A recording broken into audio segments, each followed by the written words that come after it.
I'm also requested to introduce Mr. Ida, who was going for Dr. Kamoto, for the 10th respondent.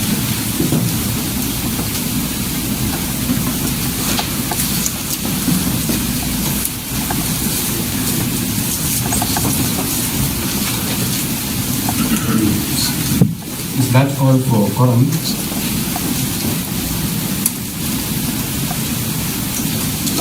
That appears to complete the appearances. May I proceed?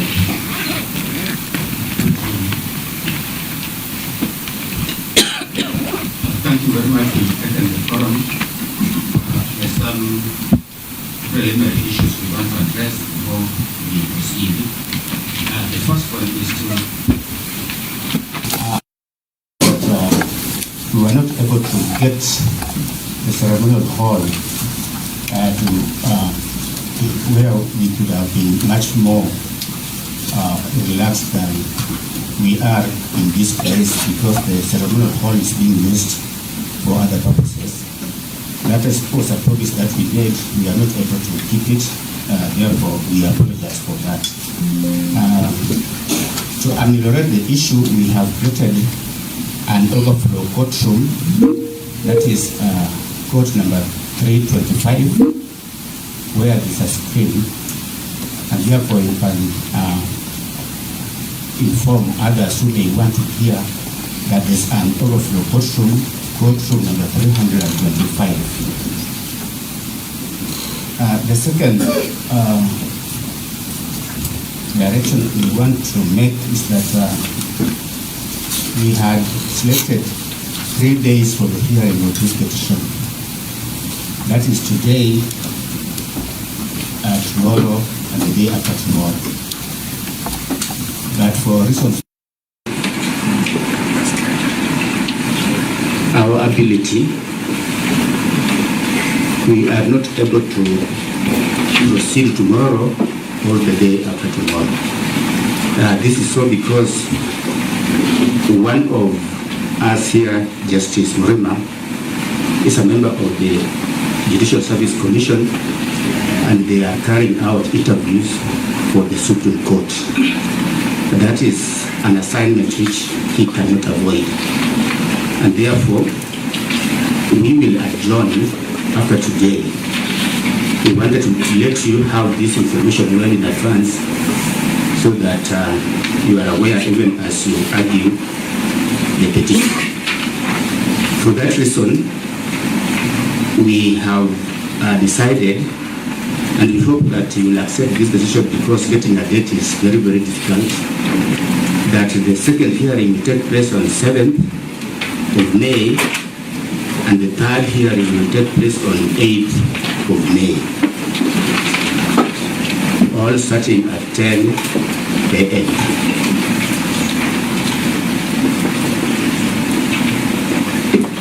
The last direction concerns petition number 586 of 2024.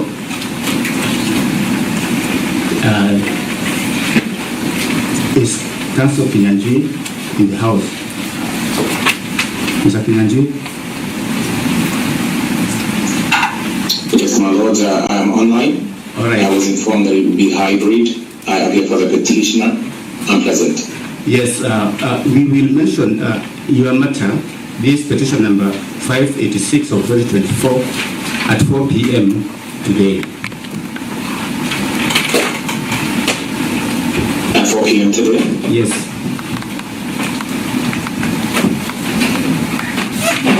Thank you very much. Thank you. I think we are now ready to go. May I seek a small clarification in respect of today, up to what time in the morning section does the court intend to sit? In other words, when do we break for lunch? When do we come back? If we break for lunch at all, we are in your lordship's hands.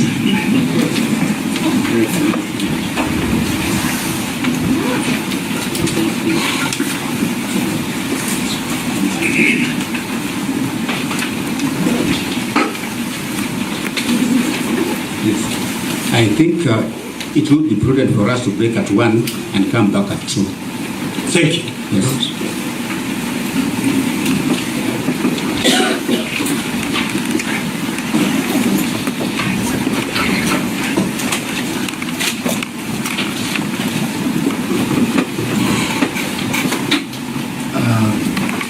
Senior Counsel Paul Gote, we would like to know how many will be addressing us so that we allocate time.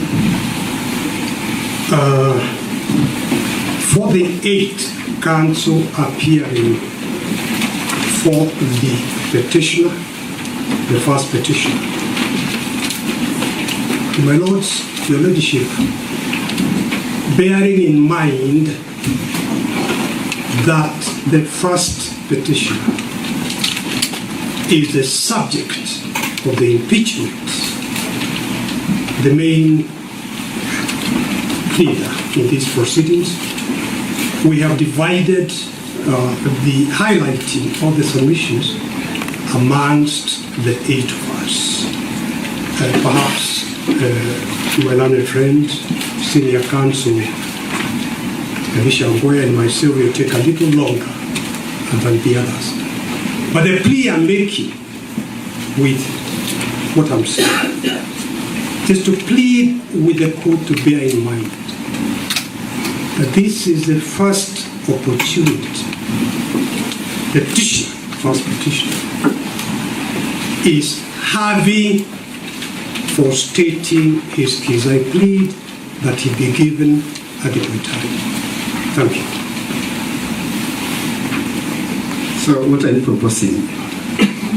I am proposing, in other words, my lords, that you kindly allocate me 1 hour give or take, and Elisha Ngoya 2 hours give or take, and the others 30 minutes give or take. That will be adequate for us.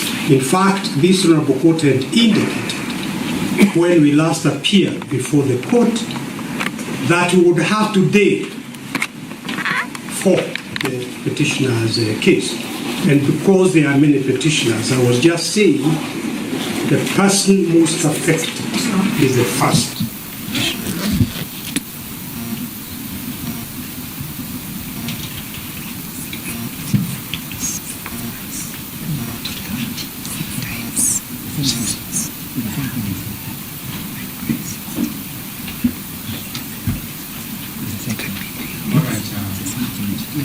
My lord and my lady, on our part, the third petitioner would request to be given 1 hour.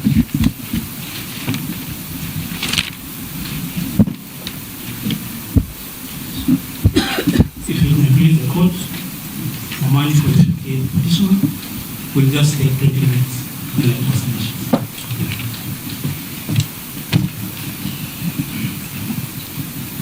Lordships, between myself and my brother Sakimpa, will equally need 1 hour. Even as we left those petitions, bear in mind that the day has so many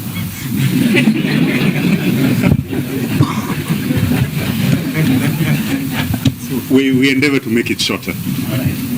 I think we will proceed on the basis that we'll give you as much time as humanly possible in a day.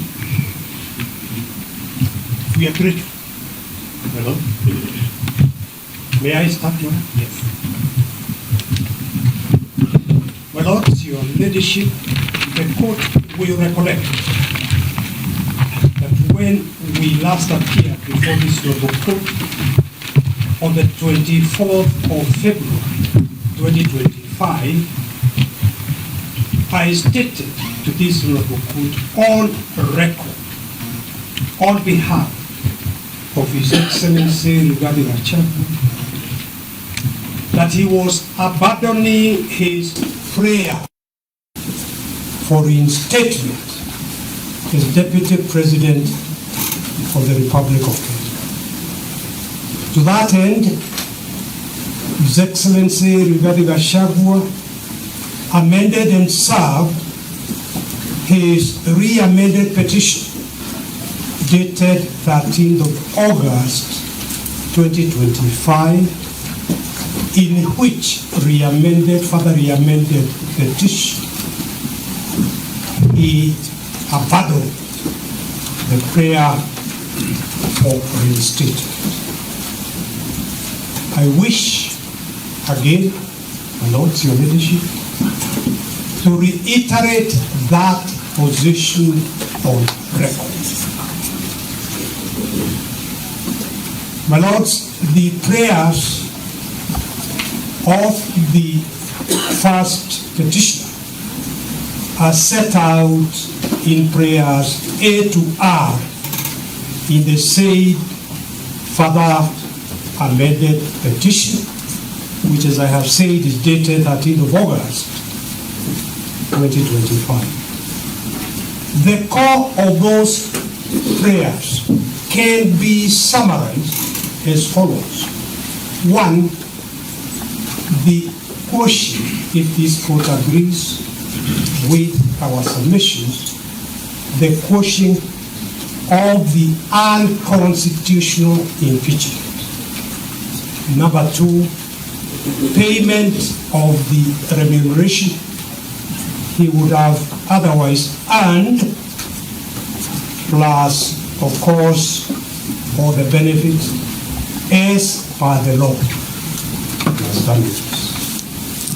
Finally, for the period of 2.5 years that His Excellency Rigathi Gachagua served as the second Deputy President of the Republic of Kenya, it is our submission that Article 151 of the Constitution is fully applicable, and I invite your Lordship and your leadership to have a look at that Article 151 when you retire.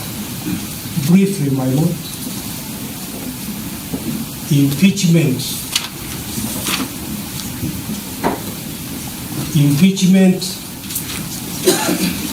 cannot and could not have been retrospective. That is the submission. Lords, your leadership, the petitioner, first petitioner, relies on the following documents. One, his further amended petition dated 13th of August 2025, the verifying affidavit thereto, and the annexures, which are in 9 volumes, dated 18th of October 2024. Number two, his bundle of authorities and case digest, dated 7th of October 2025. And number three, the first petitioner's written submissions, dated 7th October 2025, which submissions are the ones we are highlighting today before this noble court. My Lords, paragraph 1 to 19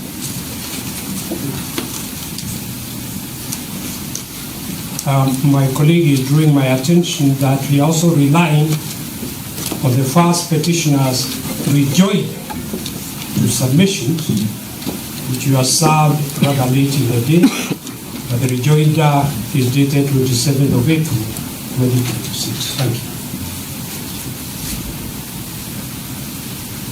My Lords, your leaderships, paragraph 1 to 19 of our written submissions sets out the critical background and gives context to the impeachment and the submissions we have made with regard to that impeachment. And I politely invite this honorable court, when it retires, to read this background in full. But permit me to briefly draw the court's attention to only 3 matters in that paragraph. And the first one is to emphasize the total and absolute lack of meaningful public participation. And I would draw this Honorable Court's attention to paragraph 5, which you will find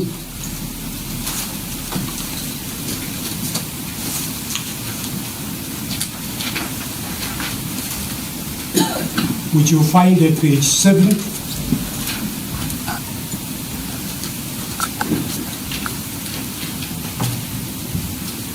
of our written submissions.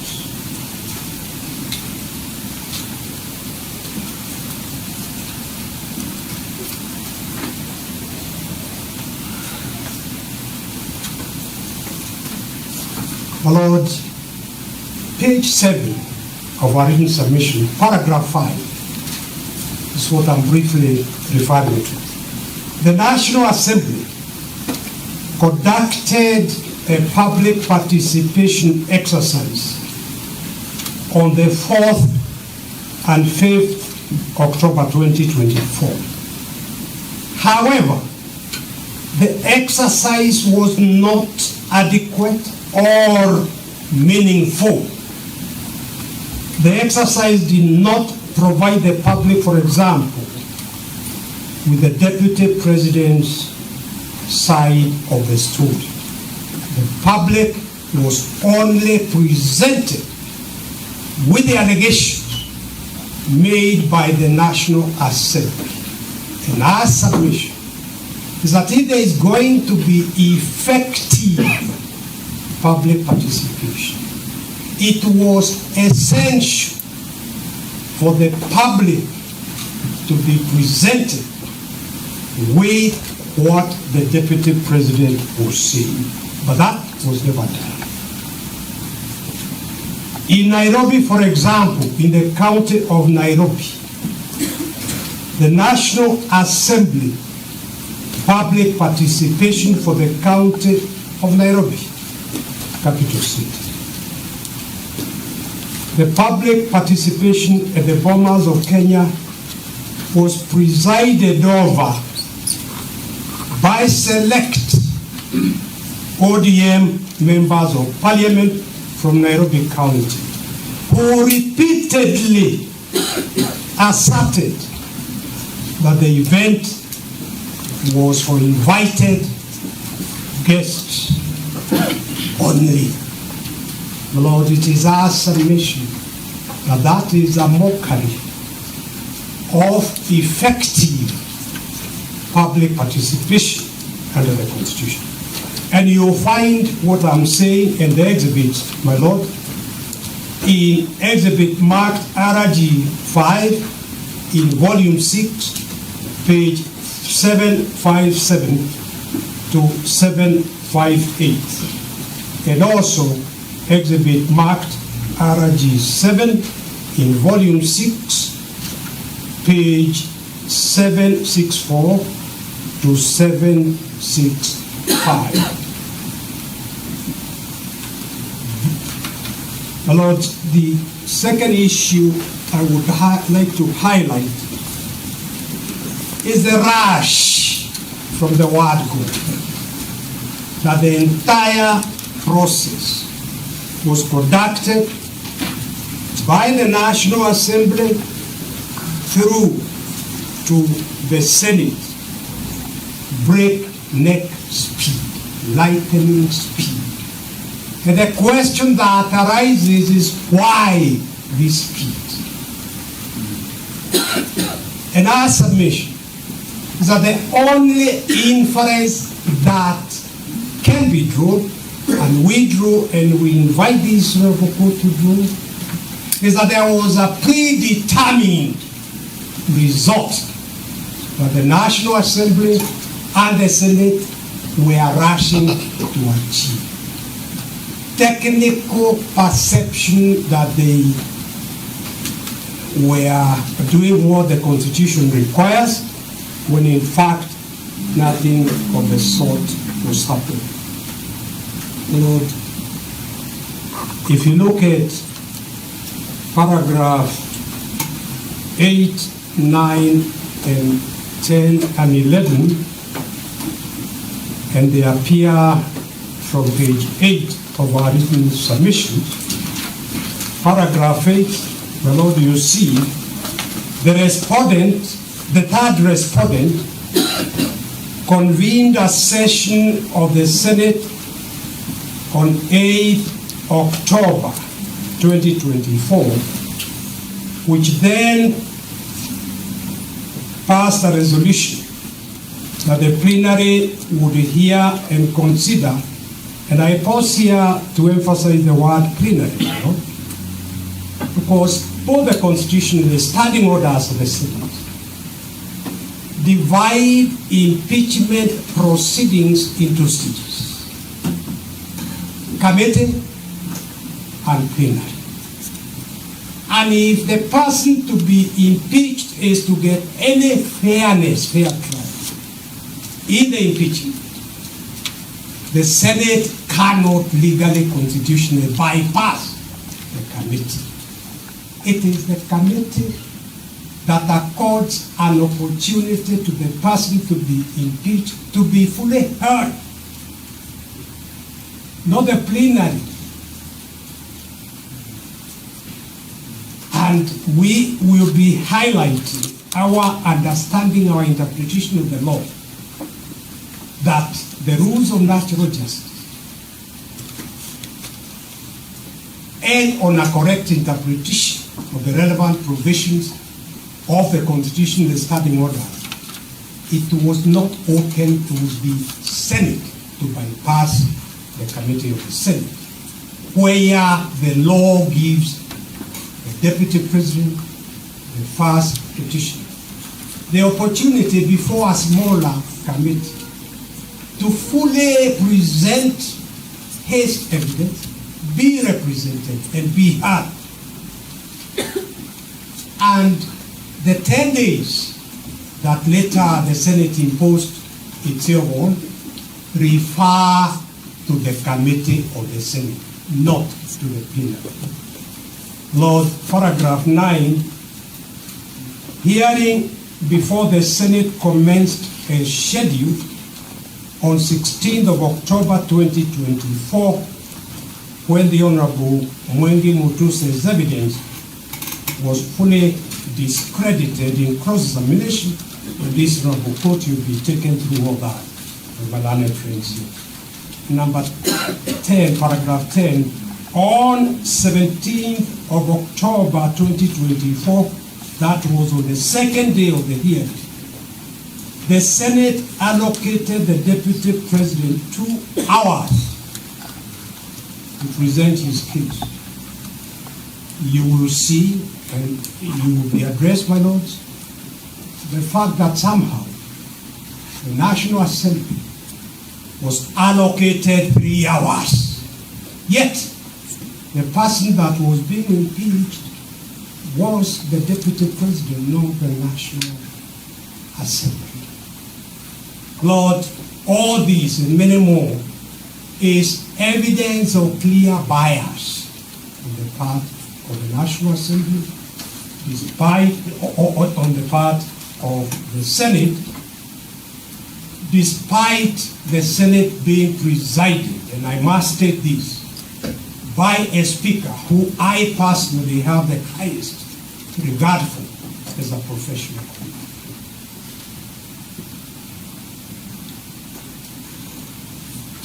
But on the second day, and I'm looking at paragraph 10, when the Deputy President was supposed to present his case in the 2 hours that he had been allocated, he fell ill and was rushed to hospital for urgent medical attention.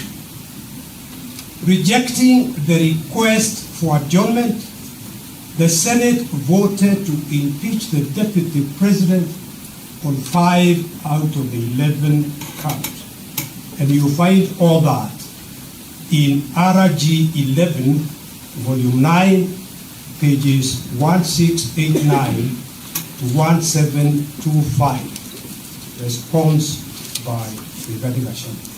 And also RG 12, volume 9, pages 1752 to 1758, communication from Nigeria.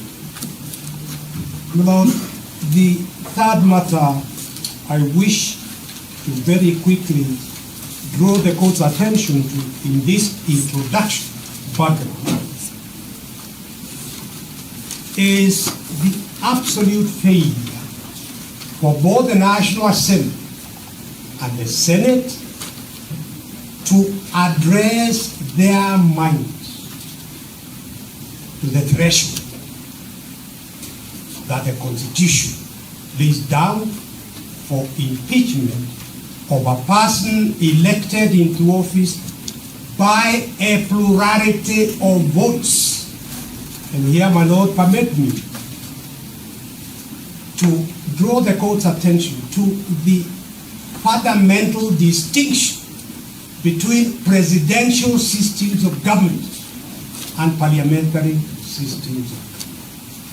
In a parliamentary system of government, members of parliament are entitled and have the right to kick the prime minister out of office simply by passing a no confidence resolution.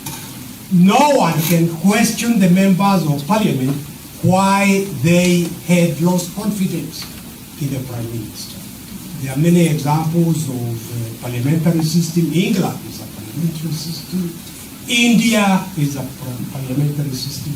And in fact, although in South Africa they call their CEO president, it's actually a parliamentary system because the president of South Africa is elected not by a plurality of votes, but by votes, a majority of votes.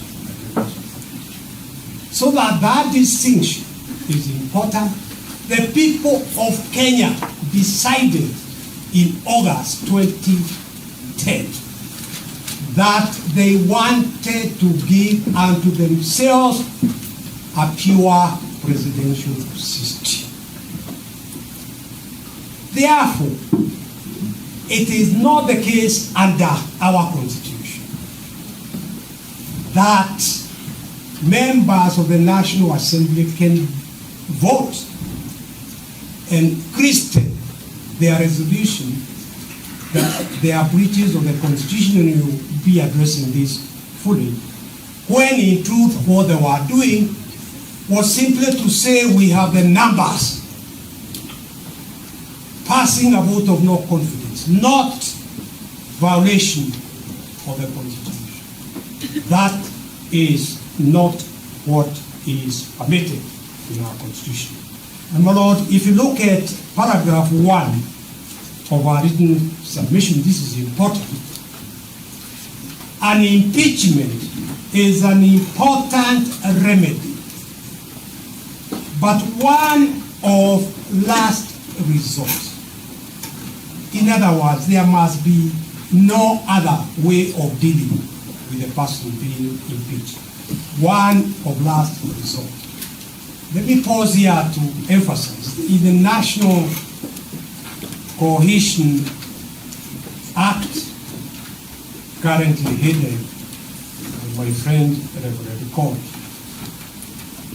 one of the charges leveled against the first deputy, the first petition, was making utterances that, strictly speaking, should have been reported to the National Integration Commission. If impeachment is a last resort, why was the deputy president being rushed to impeachment on matters in respect of which he could have been taken to that National Coalition Commission and even prosecuted? That was not respecting the important dictate in presidential system that impeachment is a last resort. It is one to be used where there is an injury to the people.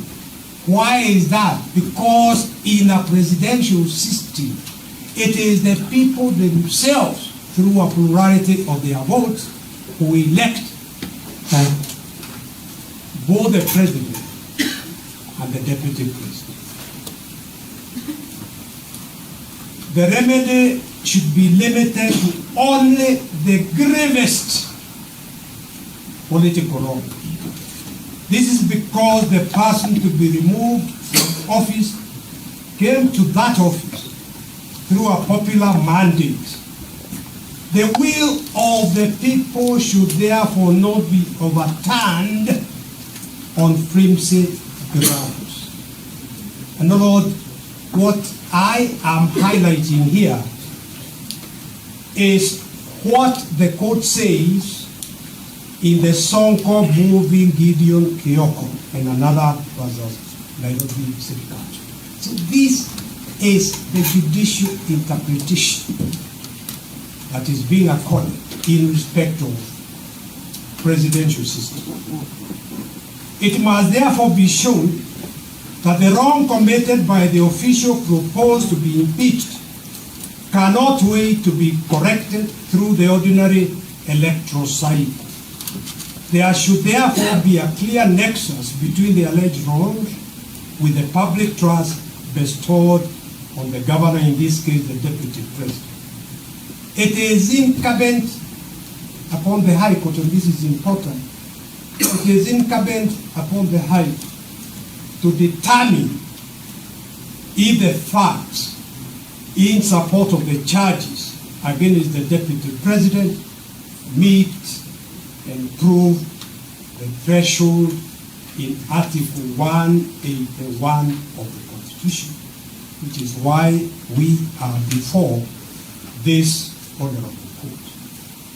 It is, my Lord, as I said, the first time that the first petitioner has the opportunity to state his case and to point out the lack of that high standard of gross violation of the Constitution or other written law that the Constitution prescribes.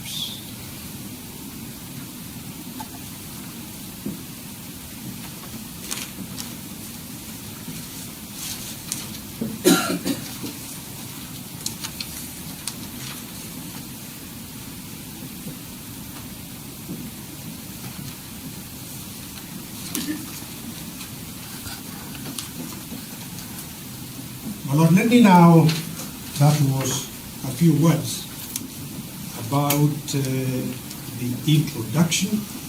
Let me now go to the issues that I need to highlight. Lord, if you go to page 11 of our written submissions, you will see 8 issues we have drafted arising from the first petitioner's petition and our written submissions as the issues we suggest that this honorable court should address in determining this issue. Lord, those 8 issues are the ones we have divided amongst ourselves as council, appearing for the deputy president to be addressed by each one of us.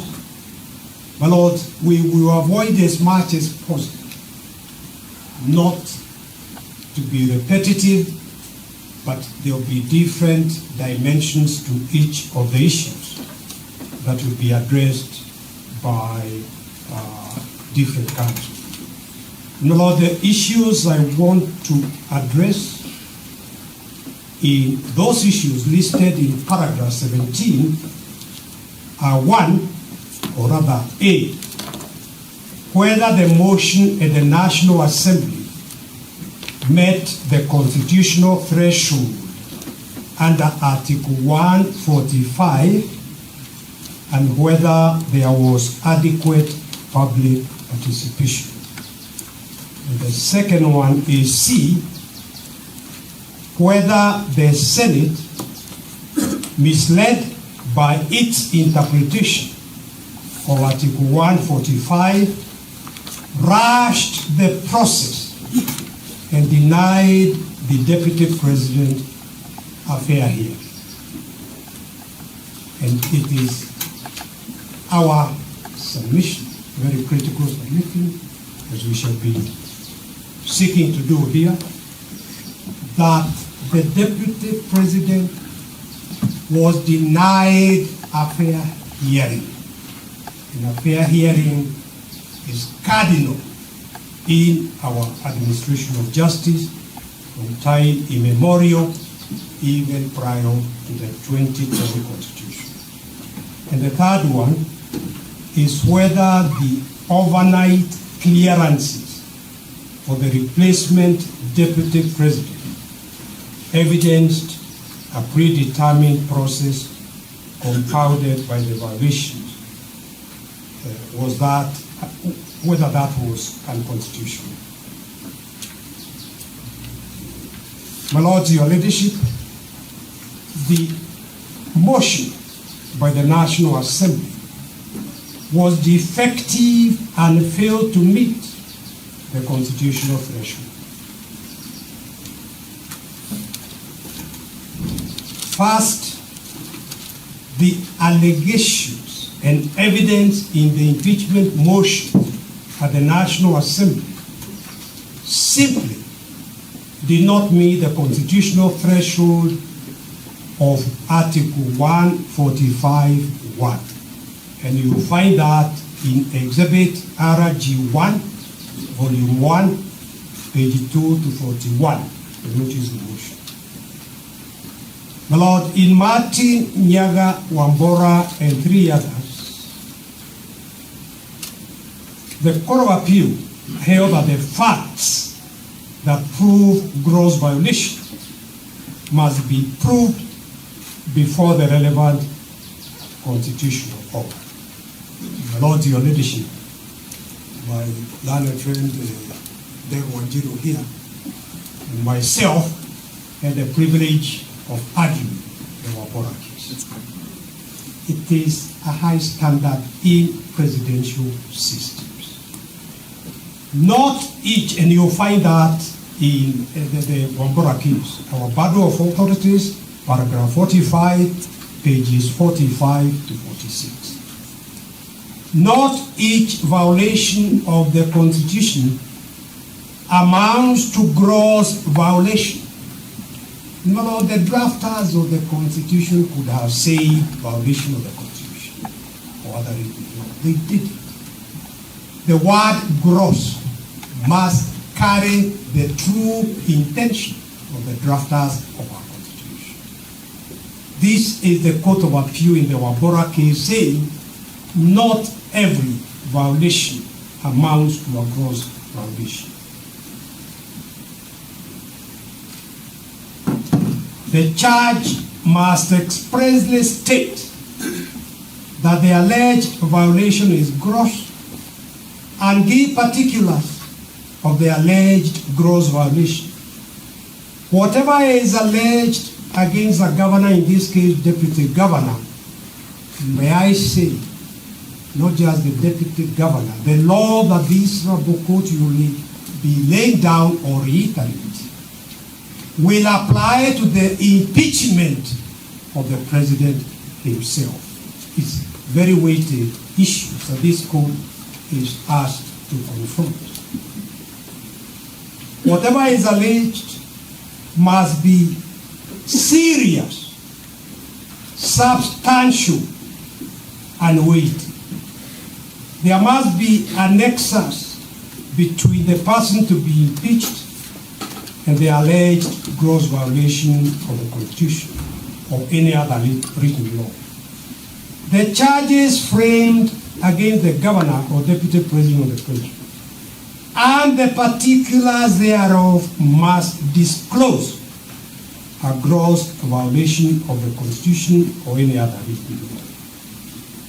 D, the charges as framed must state with a degree of precision the article or articles, even sub-articles of the Constitution or the provisions of any other written law that have been allegedly been grossly violated. Here, my lords, in the case before this honorable court, the allegations were vague, lacking in detail, and wholly unfounded.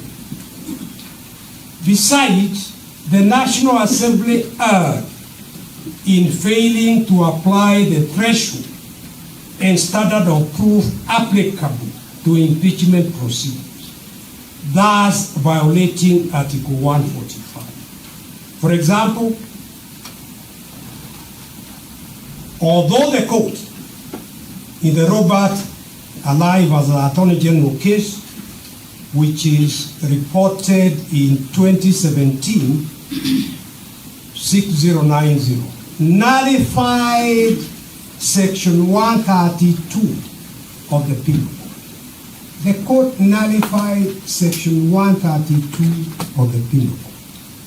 5 years before the Deputy President's election to office, ground 8 of the impeachment motion alleged that the Deputy President had violated that nullified law warranting his removal from office by impeaching the Deputy President on the basis of a section that had been nullified by this court.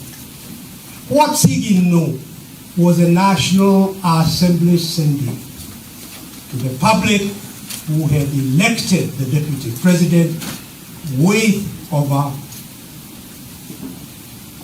71 million votes. This is demonstrative of the casualness of the National Assembly in performing a very important duty imposed by the Constitution of impeachment.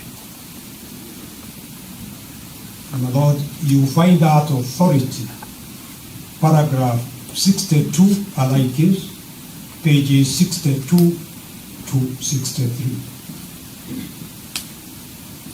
And although Article 145(1)(b) only applies where there are serious reasons for believing that the Deputy President has committed a crime, in ground 8, the National Assembly resolved to impeach the Deputy President for, among others, violations of a nullified law. The National Assembly then informed the Speaker of the Senate of that resolution, finding that the charge of violating a repealed law had been substantiated. My Lords, Your Leadership, the Senate voted on that impeachment charge on the basis of a repealed section.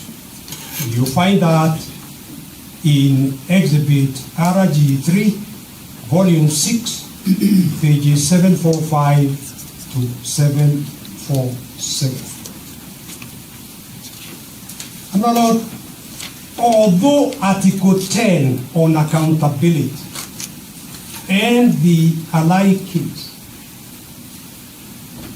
opened all holders of public offices to searching public scrutiny, in ground 9, the National Assembly approved the charge that the Deputy President had grossly misconducted himself by publicly criticizing a public security. And my Lord, what offense was the National Assembly stating here? What article of the Constitution was the National Assembly stating had been violated by the first petitioner criticizing the NIS director? My Lord, you will see from Article 239, and in fact the NIS Act, that the NIS, under the Constitution, 239, sub-article 5, is supposed to be under civilian oversight of the And the Act itself clearly recognizes that, which is why you will find in the NIS Act, it is 206 of the laws of Kenya. You will find in Part 3, Civilian Authorities, the heading, Effective Civilian Authority. They then say that the Cabinet Secretary will be the civilian authority oversight. The Cabinet Secretary is part of the executive. That is not civilian oversight. Simply put, this National Intelligence Act has never complied with the provisions of the Constitution. Had they operationalized that and set up a civilian oversight authority, it is that civilian oversight authority that would take up these issues.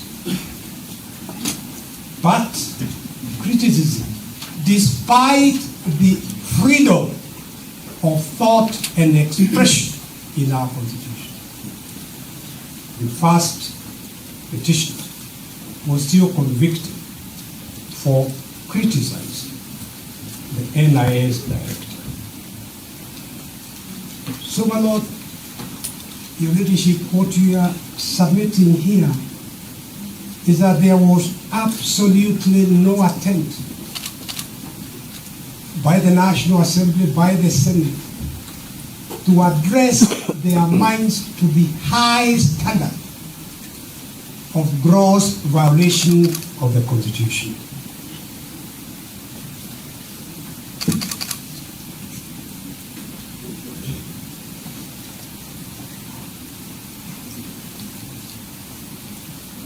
My Lord,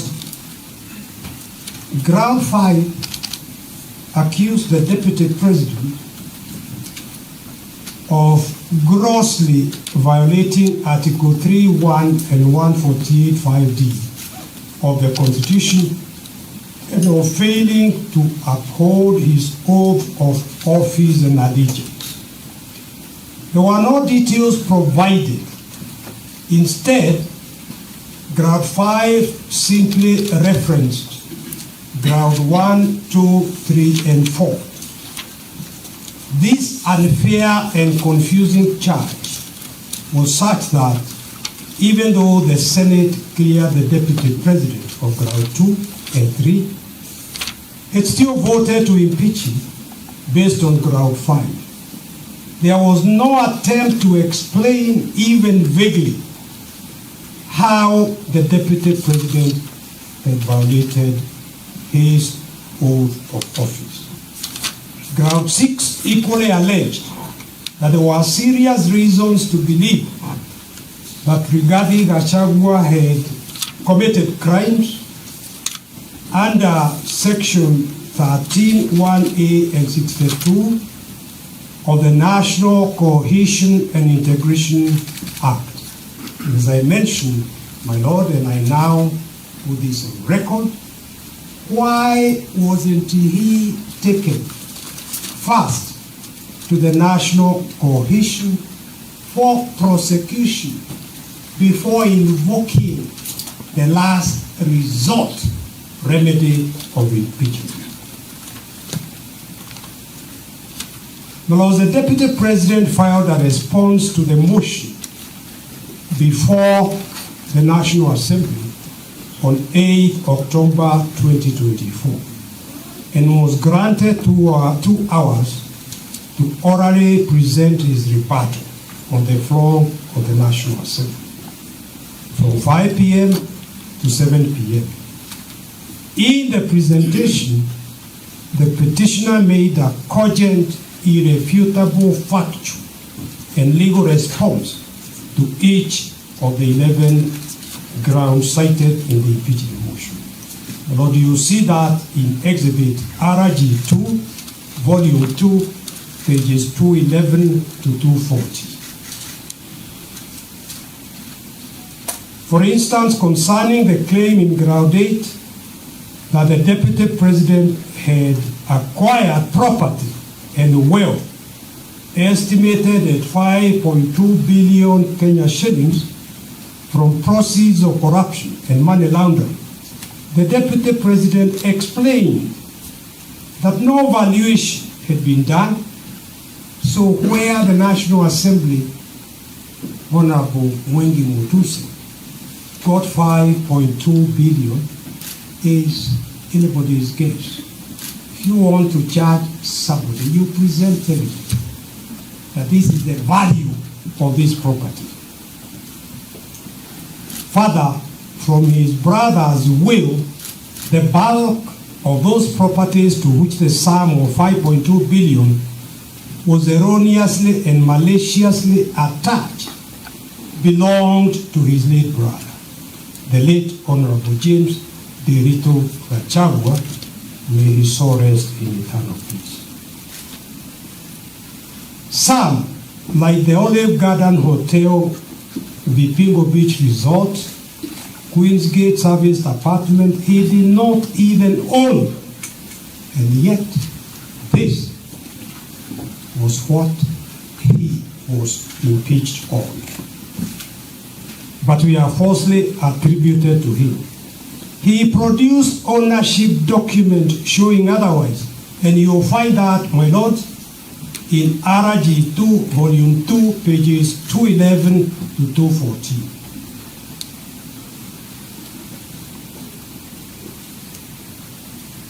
Lords, although the mover of the motion listed that the 2 companies associating them with the petitioner, first petitioner, alleging that they had been used to massively launder money and conceal proceeds of crime, of corruption, and benefit from influence peddling, there was not a scintilla of evidence to support or prove those allegations.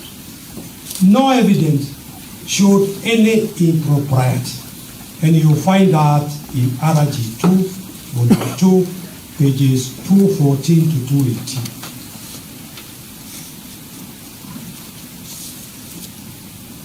The Speaker of the National Assembly, again, a good professional colleague who I respect, did not direct the members to the threshold test,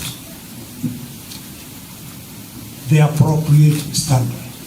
Hence, the resolution was passed in proceedings conducted as a vote of no confidence rather than a critical step in impeachment proceedings to alter the sovereign will of the people.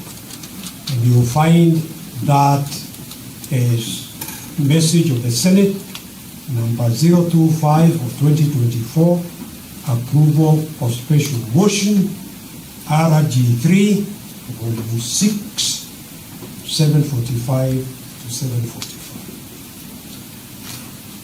Equally, the National Assembly's decision of 8 October 2024 was invalid on the grounds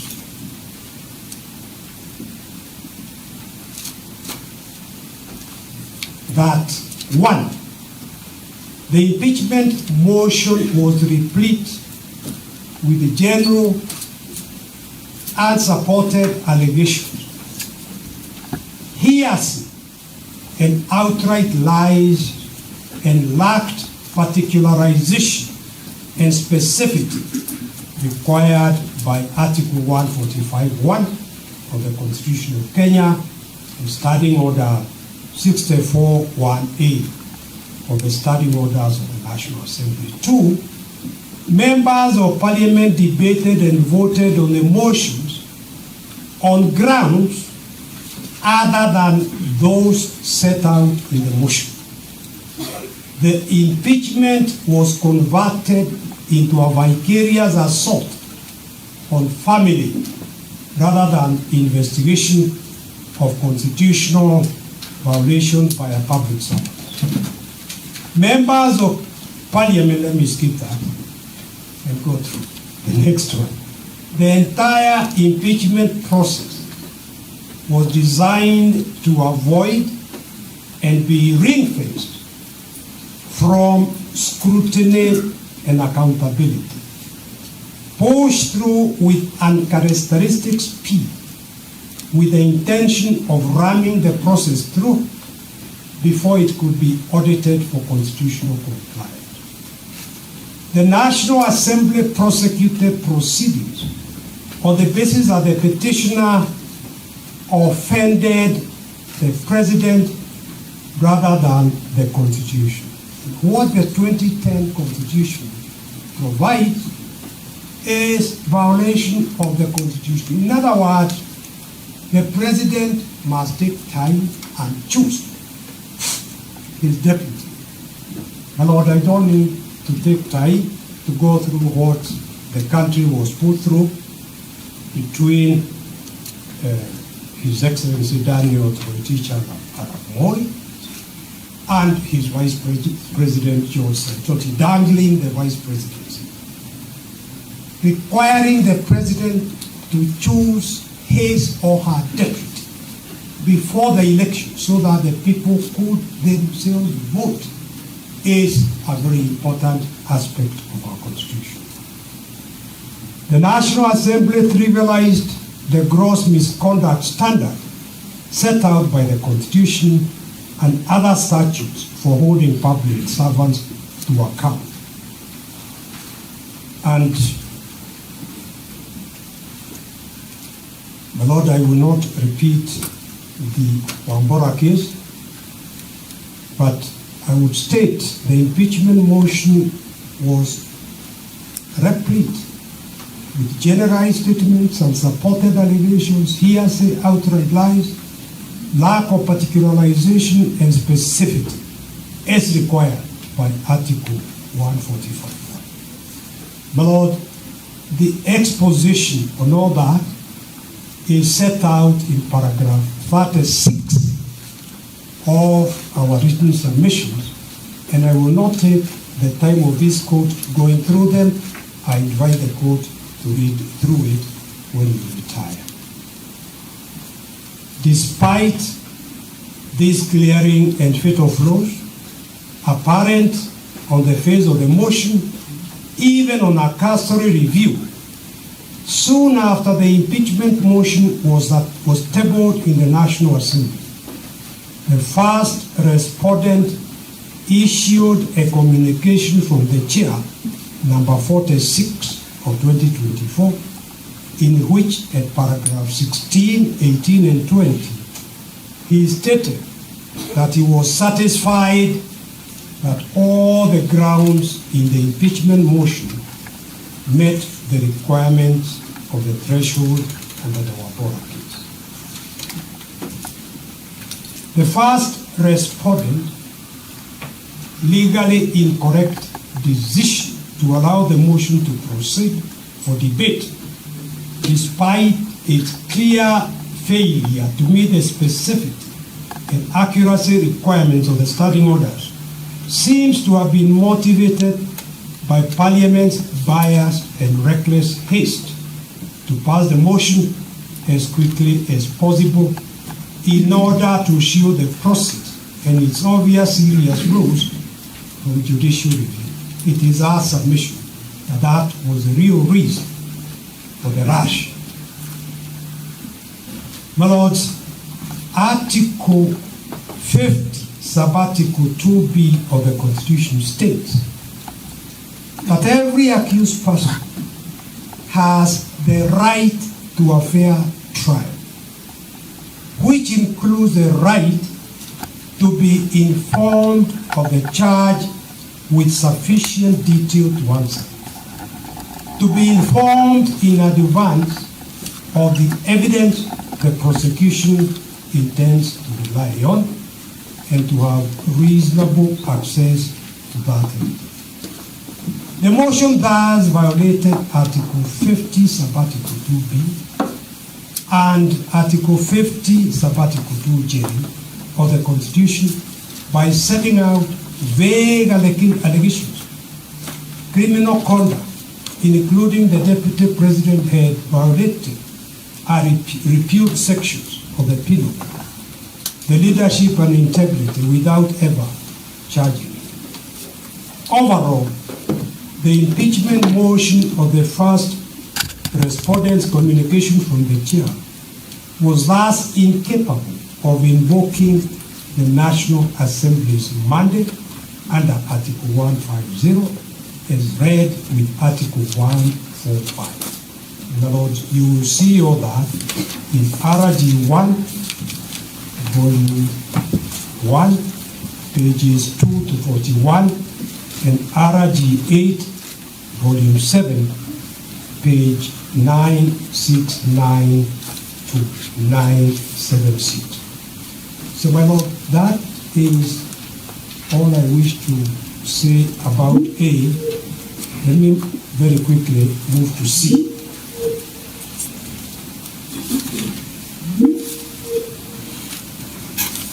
My Lord, issue C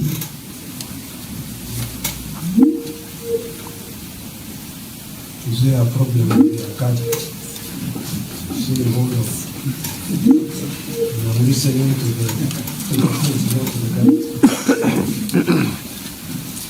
My Lord, issue C is whether the Senate.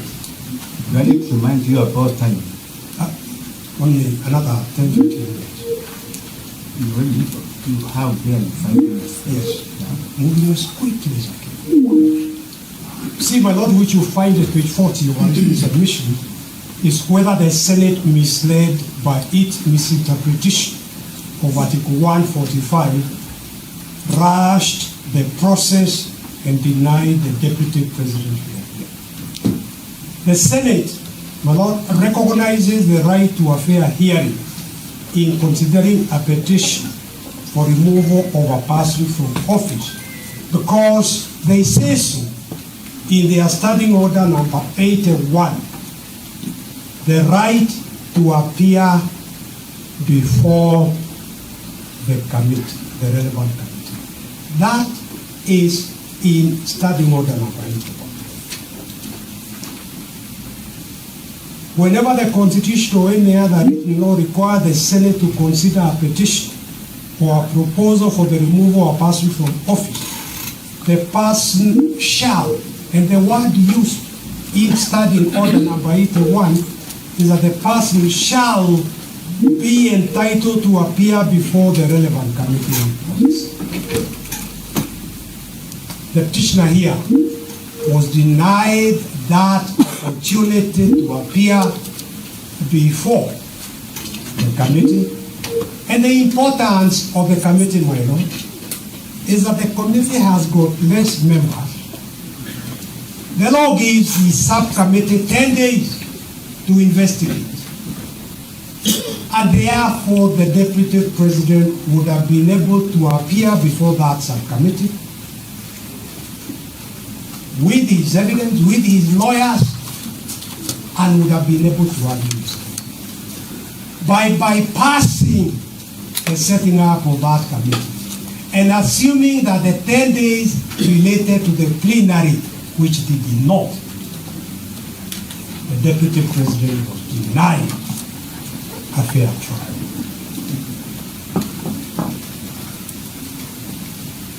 My Lord, when the Deputy President had all along appeared in person and signaled his willingness to take the stand, he became mute. And all of us are human beings. My Lord, illness does not come knocking. One is just taken ill. and he was taken ill after very stressful, strenuous proceedings, National Assembly,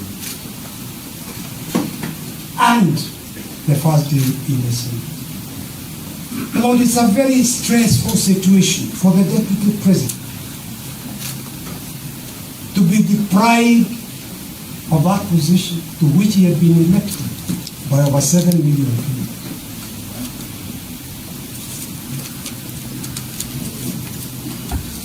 Lord, when counsel for the Deputy President stated that he had been taken ill, the Speaker ruled of the Senate, I said we are going to execute with military precision owing to the fact that we need to conclude business today.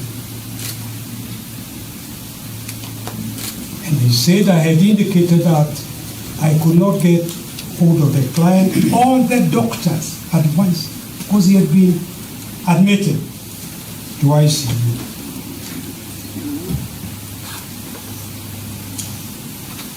Lord, first, the 10 days did not apply to the Senate. That was a misreading of the Constitution in the law. But secondly, there was time we were requesting adjournment up to Tuesday to see about the Deputy President included. But the Speaker said they could only adjourn up to Saturday. His proposal for adjournment to Saturday was shut down by the senators voting and saying they would not allow adjournment even to the following.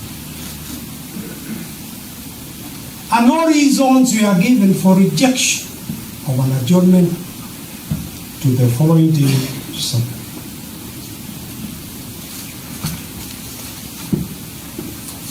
Lord, this was a serious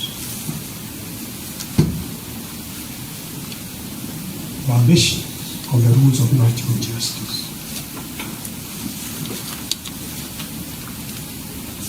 Lord, adjournment by the Senate is discretionary, but like all discretionary power, the discretion is to be exercised objectively, judiciously, and upon reason, not arbitrarily, capriciously, or on whims.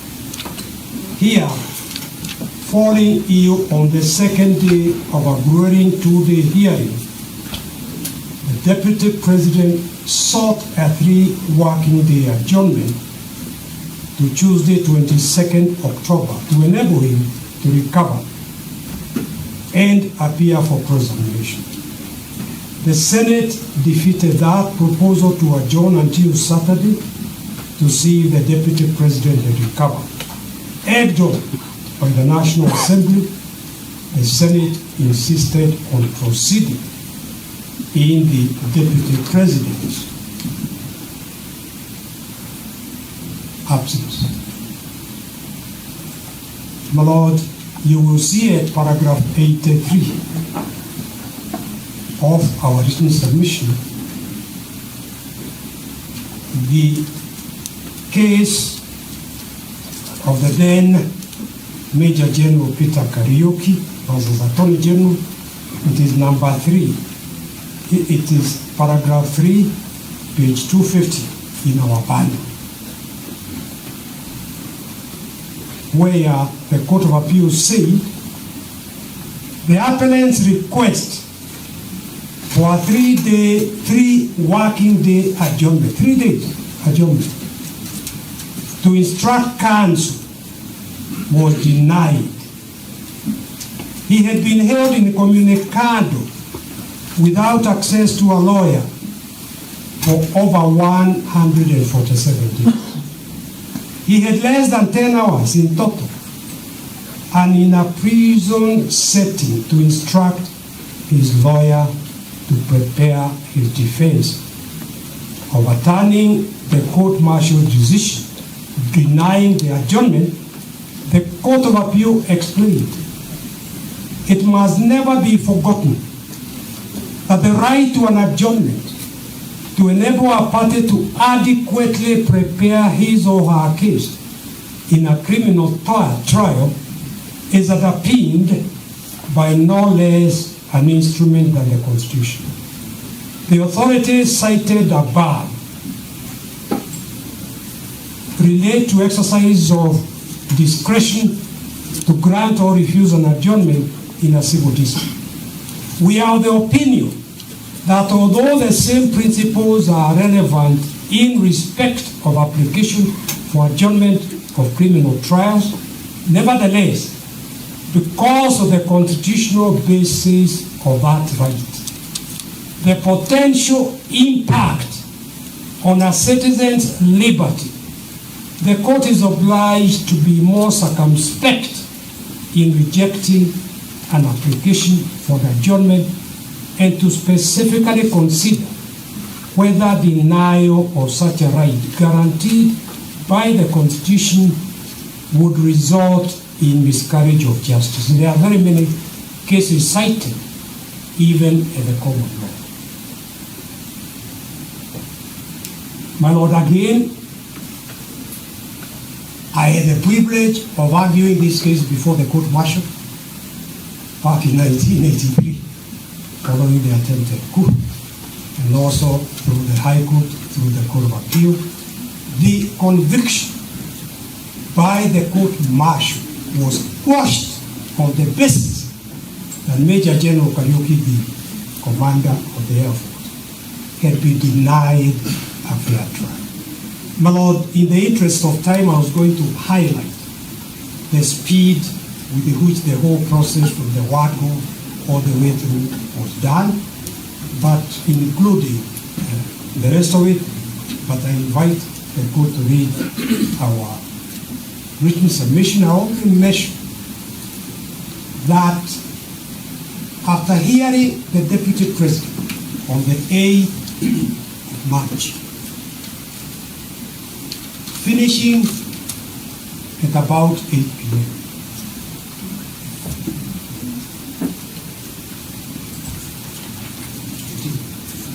Anyway, on the date that the National Assembly considered this motion,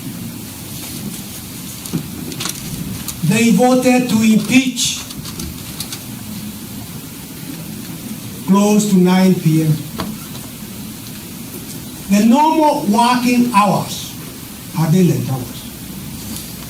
How is it that the National Assembly could not even wait for the following day to transmit their resolution to the Senate?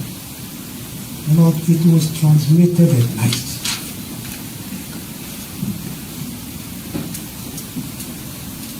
And the following day, the Senate set the date to commence the procedures. Equally, when the Senate, after depriving the Deputy President a fair opportunity to defend himself, impeached on 5 out of the 11 grounds. Equally, they had to transmit the impeachment resolution back to the Senate close to midnight on the same night. And my Lord, I'm inviting this court to see this breakneck speed. Somehow, the Speaker of the National Assembly had in advance issued a notice convening a sitting of the National Assembly.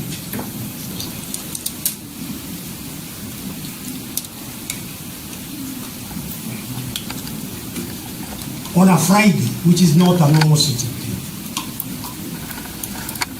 Any thinking person will wonder how the Speaker of the National Assembly, a good friend of mine, senior counsel, how was he able to anticipate the likely decision of the Senate in advance? And above all, Although the resolution of the Senate was being transmitted back to the National Assembly after midnight, between midnight and the following day, His Excellency the President had time during the night to get clearance for the person he wanted as his Deputy President from the Ethics and Anti-Corruption, from KRA, from the Electoral Commission. These are public institutions. In fact, the Electoral Commission did not even have commissioners to make a decision clearing the choice of the Deputy President. But I mention this to demonstrate the unholy rush.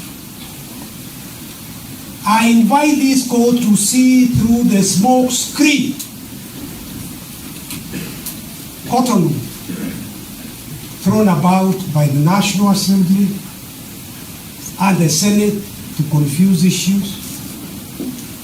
They were merely saying we have the numbers. There was no attempt to address serious violation of the Constitution. Lord, I hand over to Morgan.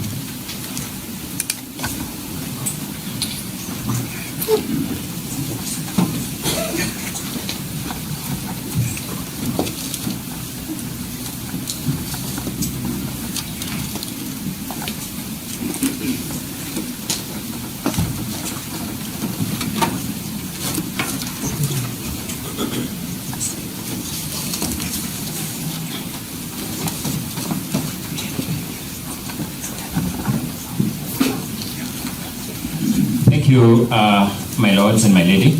My name is Elisha Ongoya.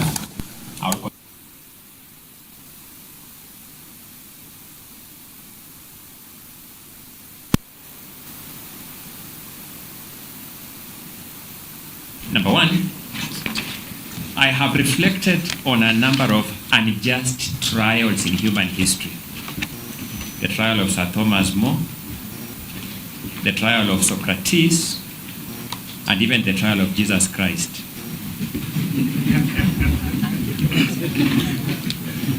One element characterizes these trials.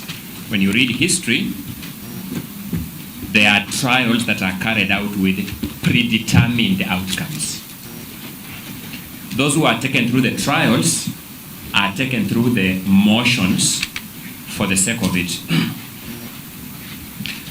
My learned friend, Mr. Wachira Maina, whom I've had the chance to work with, reminds me all the time that behind every constitution lies a moral idea and a moral expectation that there will be good faith compliance with the commands of that constitution. In fact, Mr. Wachira Maina informs me, and I believe him, that in management theory, there is a concept described as malicious compliance.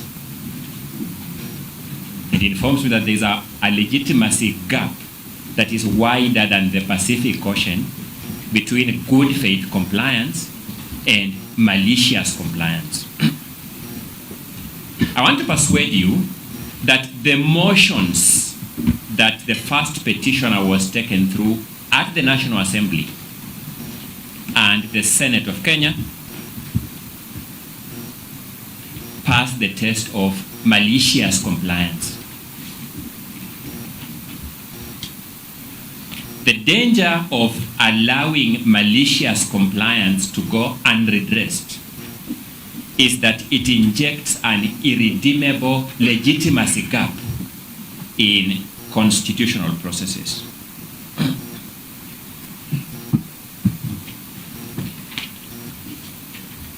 The second inspiration that I wish my lords to bear in mind as you determine this matter was set out by the Court of Appeal of Kenya in the case of Martin Nyaga Wambora and 3 others versus the Speaker of the Senate and 6 others. this matter traversed our entire superior court system. I'll have a very emphatic of which particular court I'm referring to when I refer to the Wambora case. So I'm looking at the Court of Appeal 2014. In that matter, the Court of Appeal began by setting out what would inspire it as it writes that judgment. So you look at paragraphs 2 and paragraph 3 of the 2014 Wambora case at the Court of Appeal. The Court of Appeal observes, and I quote, "No parliament, no official, and no institution is immune from judicial scrutiny." I say this because to such other debt as you shall defer us to, some people will take this stand and tell you that there are political issues here that are immune from your scrutiny. The second inspiration that the Court of Appeal set out in the Wambora case was that it is the Constitution, not Parliament, not the executive, not the judiciary, which is supreme. It is the Constitution.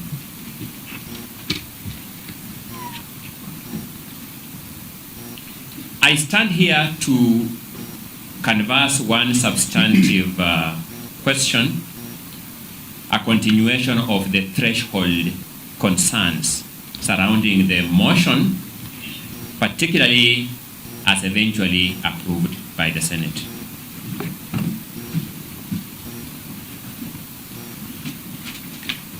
Your brother, Mr. Justice Bahati Mwamuye, has observed in the now famous Kawira Mwangaza case that watering down impeachment, lowering its bar too low, or allowing it to become a facade that masks hidden political interests runs the risk of Kenyans losing confidence in the process. That's the big risk that our constitutional order is subjected to if we allow what happened in this country, culminating into the resolution of the 17th of October 2024, to stand. It's a threat to confidence in our constitutional democracy itself.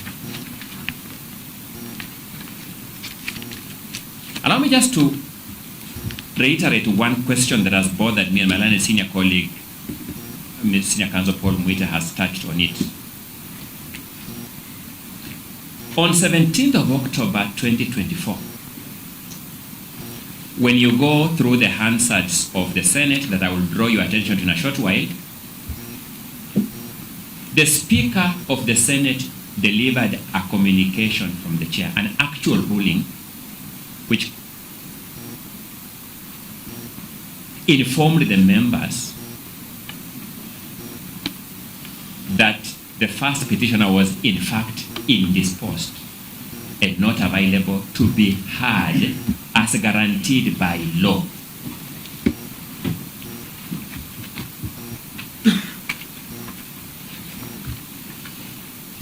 My nose will agree with me. It requires extremely compelling reasons to insist on proceeding with a case where the subject of that trial is indisposed. It must be exceptionally compelling reasons, not just reasons. When you deliver this judgment, because this matter, I've had the misfortune of sitting on the front benches of this case from the time this matter of the National Assembly to the present. This question has disturbed me as a role player in the justice, law and order sector. That the Senate of Kenya, even after the Speaker erroneously, and I use the word erroneously, advisedly, because my learned colleague, Mr. Dudley, will take you through the timelines for impeachment in Article 145, as read that one for the Constitution. But even after the Speaker erroneously said, we have a timeline of Saturday. They had no such timeline, but the Speaker said so. The senators voted to deny the Deputy President the benefit of those 2 or 3 more days without giving any reason. I would want to read in your judgments, my lord and my lady, through what logic this court will allow that decision to stand, if no other decision, that particular one. That for no reason, we are not saying the heavens will come down falling. We are not saying the country will be subject to any external attack. We are not saying there is any constitutional imperative that compels us to do it tonight. No reason. They simply said, we will not give him the benefit of those 2 days that the Speaker has said we still have. Let's go on record. The Speaker too was wrong. But there may have been some veneer of good faith. If they had said it's okay, because we have 2 days, let us give him the 2 days for whatever it is worth. They said, even that, we are not going to give it to him.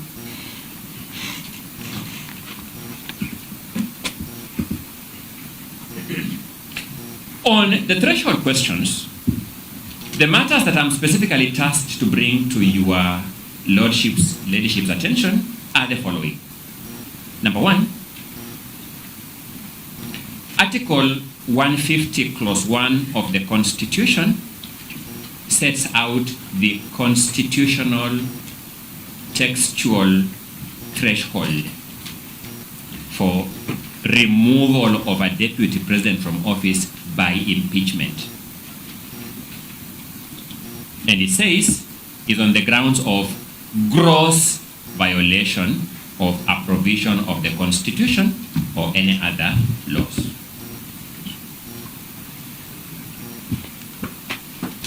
Secondly, it says is on the ground of serious reasons to believe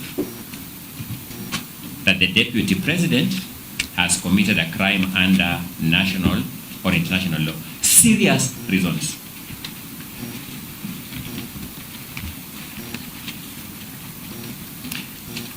I'll be making out a simple case that the National Assembly really disappointed the country.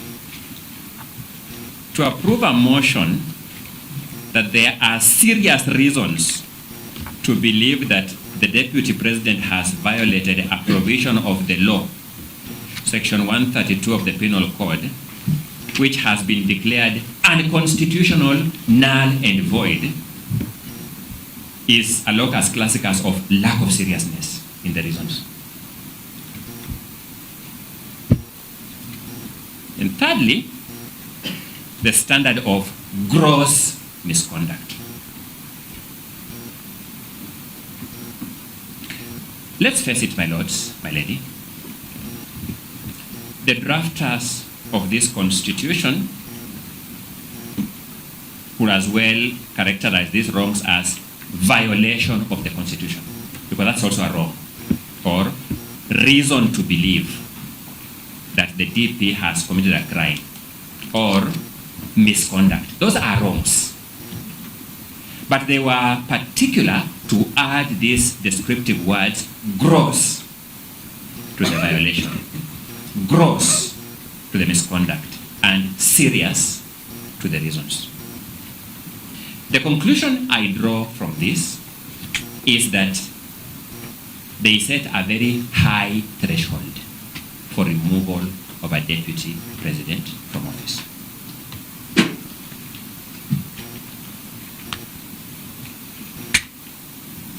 Our courts have followed cue. I will start with the Supreme Court, sample 2 decisions there, go to the Court of Appeal, sample 1 decision there, then go to the High Court and sample 1 decision there. From the Supreme Court, the decision of Sonko versus the County Assembly of Nairobi City and 11 others.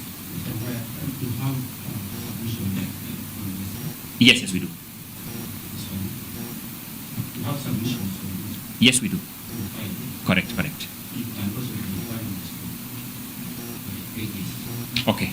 I'm highlighting, my lord, so I was avoiding reading them. So I'm drawing simply because if I have to take you through the pages, then it means I have to actually take you through the submission themselves. I'm just highlighting salient aspects of those submissions so that we save on time. Thank you. So that in Sonko versus the County Assembly of Nairobi City, I beseech this court to look at paragraph 161 of that judgment.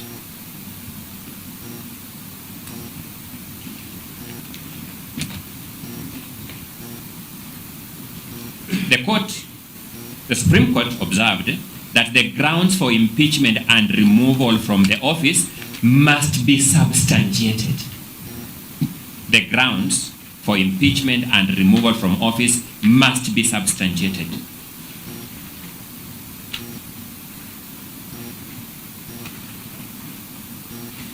It means, my lords and my lady, the motion mover and his supporting cast of witnesses must show us where is the supporting evidence for each of those grounds. They must show where the supporting evidence is.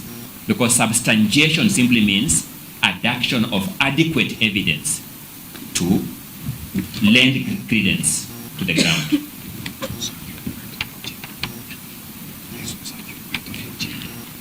The Supreme Court then sets the standard as what has now been called the intermediate standard. Not so low as to be on a balance of probabilities, and not so high as to be beyond reasonable doubt.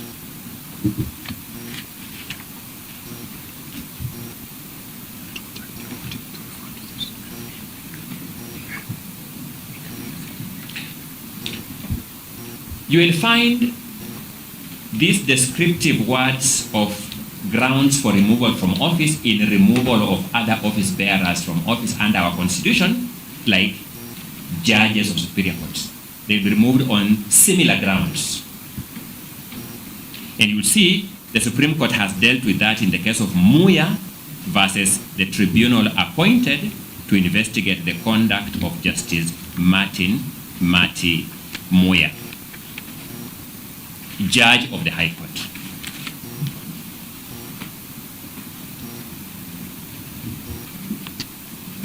In that matter, the Supreme Court now attempts to give us the meaning of the word gross. And you'll find that at paragraph 181 of that judgment of the Supreme Court. And it says, and I quote, clearly, all the words used to describe gross express some extreme negative conduct. Not just negative conduct.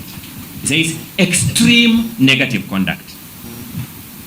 And it proceeds to say a degree of misconduct of such a serious, outrageous, and flagrant nature that would warrant removal of a judge from office. That is how serious it ought to be. Those are the words of the Supreme Court.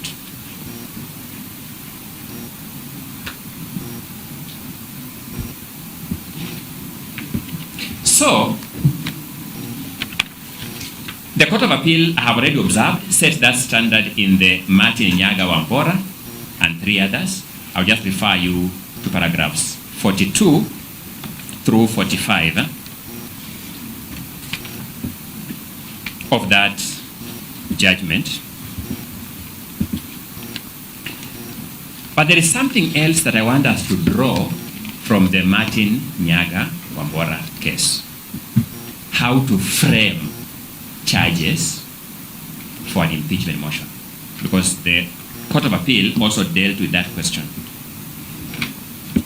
And when you look at paragraph 44 of the Martin Nyaga Wambora decision, the 2014 Court of Appeal decision, that's one I have in mind. If you look at paragraph 44, you will see that the Court of Appeal draws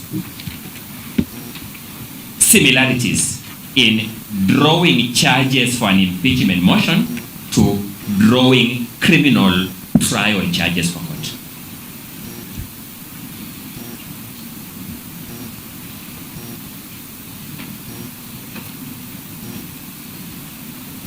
In fact, the court uses an example of how to draw a charge of robbery with violence in trying to explain how specific a charge for impeachment should be.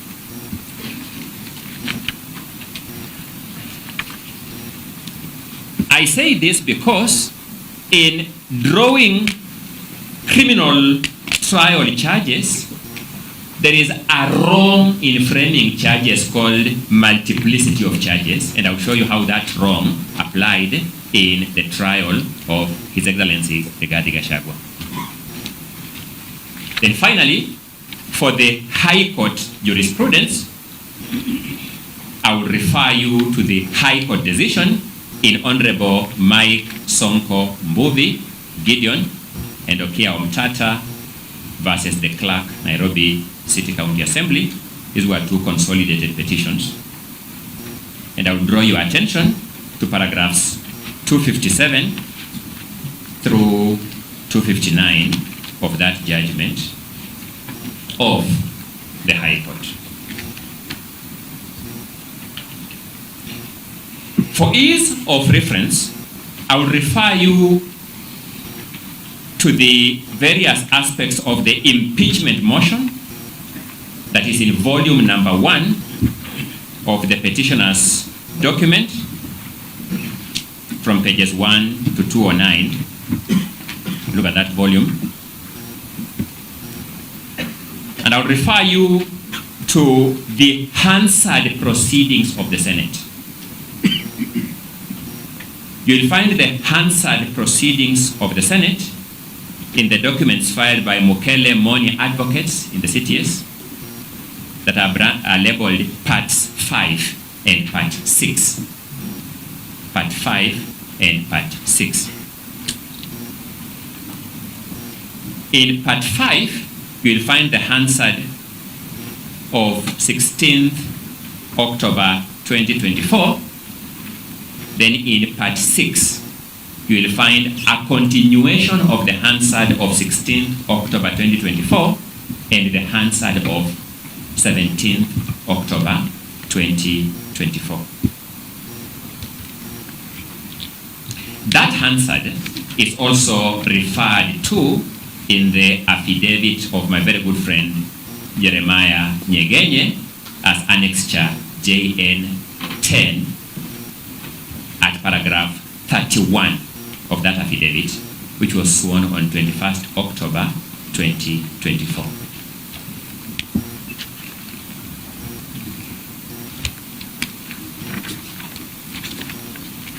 So, returning to the question under scrutiny from my end, I would invite you to look at page 59 of the Hansard of 16th October 2024. This is now the page of the Hansard itself, not the page of the bundle, because my learned colleague, Mr. Mukele, did not paginate the full bundle. So you look at the page of the Hansard itself. Something very interesting happened. I want to paint the picture so that I abridge on time. Before the trial of His Excellency Rigathi Gachagua at the Senate issued a trial schedule, a schedule of the proceedings. The National Assembly had given the Senate a list of 5 witnesses. His Excellency, the Deputy President, had submitted his affidavit alone as his own witness. So the DP side had 1 witness, being the DP only. The National Assembly presented 5 witnesses. When the schedule came, the schedule gave the DP's team 2 hours to cross-examine the 5 witnesses of the National Assembly and 3 hours to lead the evidence in chief of the Deputy President. The Deputy President's team took the view that it did not need 3 hours to take their witness in exam in chief. This is their own case. They suggested to the Speaker that we need these 3 hours for our exam in chief and perhaps the 3 hours for our cross-examination of the National Assembly witnesses and perhaps the 2 hours for our exam in chief. So we are not taking any more time of the Senate. We are just reordering our own time, the one you have given us. At page 59 of the Hansard of 16th October 2024, the Speaker dismissed that literally by way of the hand. I mentioned three significant trials that have shown me that when these kind of things happen, it means there is malicious compliance. We are simply going through the motions. No one is asking for the Senate any more time. We're just saying of the time you have allocated us, we have a lot more duty in cross-examination. Give us more time towards that. We have lesser duty in exam in chief. From our own time, give us less time on that. It is judicially noticeable that the Speaker of the Senate is a lawyer of many years standing. It cannot be that he didn't understand the injustice inherent in the disproportionality in that time allocation. It cannot be he didn't understand. He understood it by virtue of the trust bestowed upon him as a trained lawyer. He breached that trust.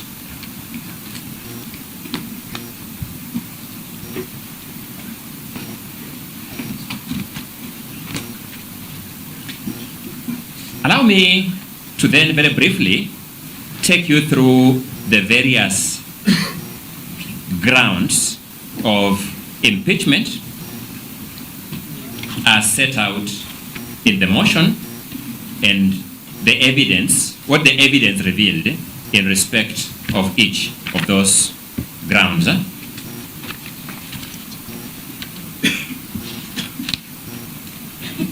I will start with the ground number 4 of the impeachment motion.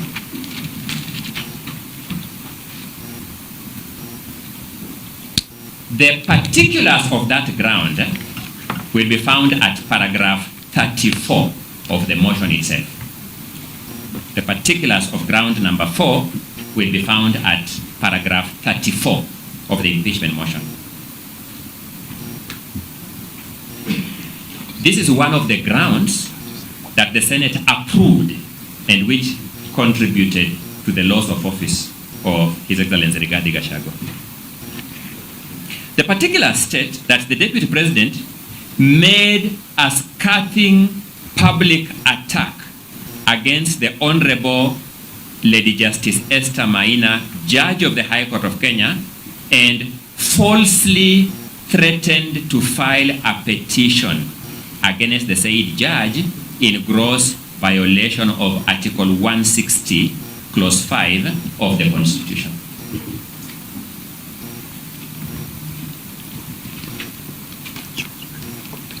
It is a requirement in impeachment proceedings that the impeaching house cannot introduce any new grounds at the Senate stage. They are held to account on the grounds as approved by the National Assembly. The ground was that the Deputy President made a scathing public attack against the Honorable Lady Justice Esther Maina, Judge of the High Court, and falsely threatened to file a petition against the said judge in gross violation of Article 160, Clause 5 of the Constitution. So a number of things are important, my lords, my lady.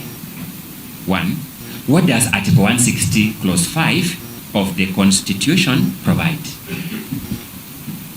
It provides that a member of the judiciary is not liable in an action or suit in respect of anything done or omitted to be done in good faith in the lawful performance of a judicial function.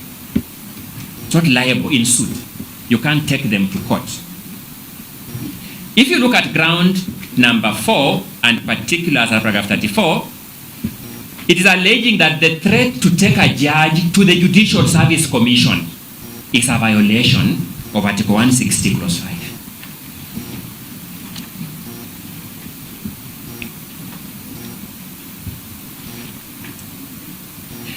I wonder, their lawyers are here, they will tell us. In fact, some senators are actually here, they will tell us. How does Senate read Article 160, Clause 5 as against Article 168, Clause 2? Because Article 168, Clause 2 constitutionally gives any person the right to initiate a petition before the Judicial Service Commission for the removal of a judge. So if you state that you are going to pursue an Article 168 Clause 2 process, how can that be a violation of Article 160 Clause 5? I was taught many years ago, I hope it's still learning today, the Constitution is not self-annihilating. We cannot read Article 160 Clause 5 to destroy Article 168 Clause 2. So that the National Assembly brought a case to the Senate that a claim by the Deputy President that he is going to file a petition against Justice Esther Maina is a violation of Article 160 Clause 5. The Senate approved that ground for removal of the Deputy President.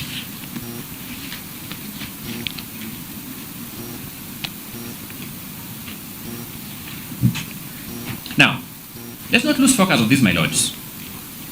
The express text of the ground and the particulars at paragraph 34 of the motion is that the Deputy President had falsely threatened to file a petition against Justice Maina. Now, the Supreme Court has told us the ground must be substantiated. So I will now take you how the motion mover substantiated the ground.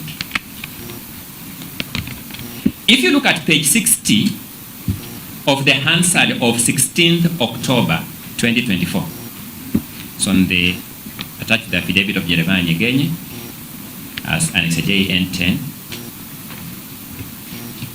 the following conversation takes place. The motion mover is being cross-examined by yours truly. The Hansard of the Senate captures me as asking this question: do you still stand by that part of your allegation that he has not presented the complaint to the Judicial Service Commission as at that date? The motion mover says, I have since learned that he did present the petition. The motion mover is conceding that his claim in the motion that the Deputy President falsely threatened to file the petition cannot pass muster. Yours truly, my lords, then suggests to him that to the extent that you say that he has not presented the allegation to the JSC as at 26th September 2024, that allegation is not true. Is it? The motion mover says, we are in agreement, counsel. The motion mover concedes that the ground on which his motion is founded, ground 4, cannot be substantiated. With this Hansard before them, members of the Senate voted to approve this ground. Can it be said that in view of this concession by the motion mover, that ground had been substantiated, that it passed the threshold?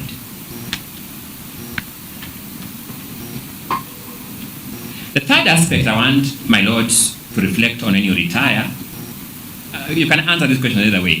Some of us enjoy reading these judgments either way. But I want direct answers to these questions.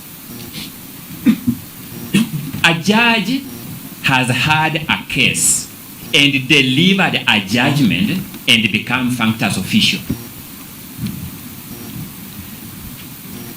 Can a verbal criticism of the manner in which that judge conducted herself in that case constitute a violation of the decisional independence of the judge? That's what the ground said. It said gross violation of Article 161 of the Constitution on the institutional and decisional independence of judges. Can a verbal criticism of a judge, because of a decision she has already rendered and become functional official, amount to a threat to the decisional independence of that judge? Which decision? She has already rendered the decision. I submit to my lords that it is actually good democratic practice to subject judicial decisions to heightened scrutiny. It is good practice. It grows judicial accountability. And therefore, what the Senate did by approving this ground was a clawback on an important democratic practice of enhancing judicial accountability.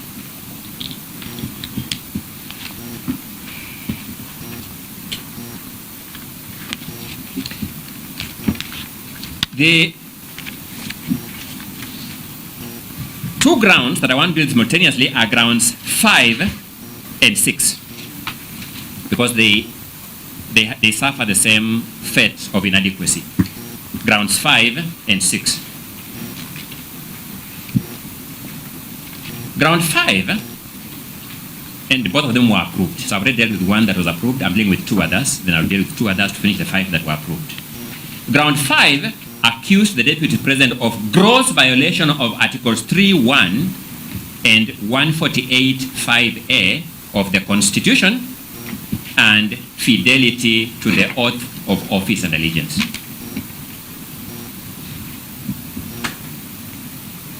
Then ground 6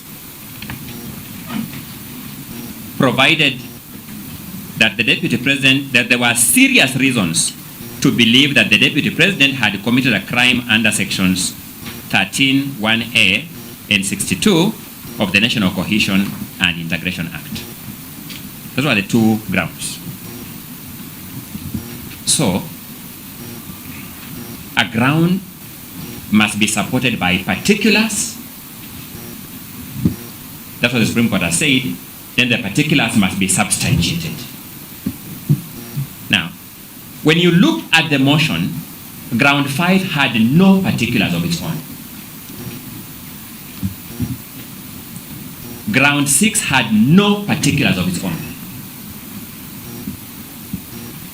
Instead, what the drafter of this motion, in his drafting wisdom, did was to say the grounds in support of ground 5, the particulars in support of ground 5 are the particulars in grounds 1, 2, 3, and 4.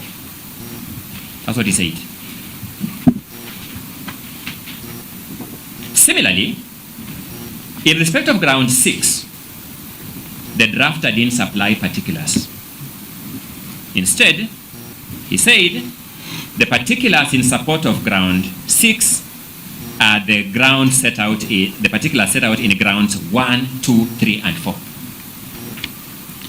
My lords, as experienced jurists, you know better than I do that particulars are the specific acts or omissions constituting the wrongdoing. The specific acts or omissions constituting the wrongdoing. The National Assembly went to the Senate and said, we are charging the Deputy President in ground 5 and ground 6 because of the acts and omissions we have referred to in grounds 1, 2, 3, and 4. Is that a permissible way of framing a charge of impeachment? I began by setting out that it has been established that the grounds, the charges in impeachment are framed in the same manner as charges in a criminal case.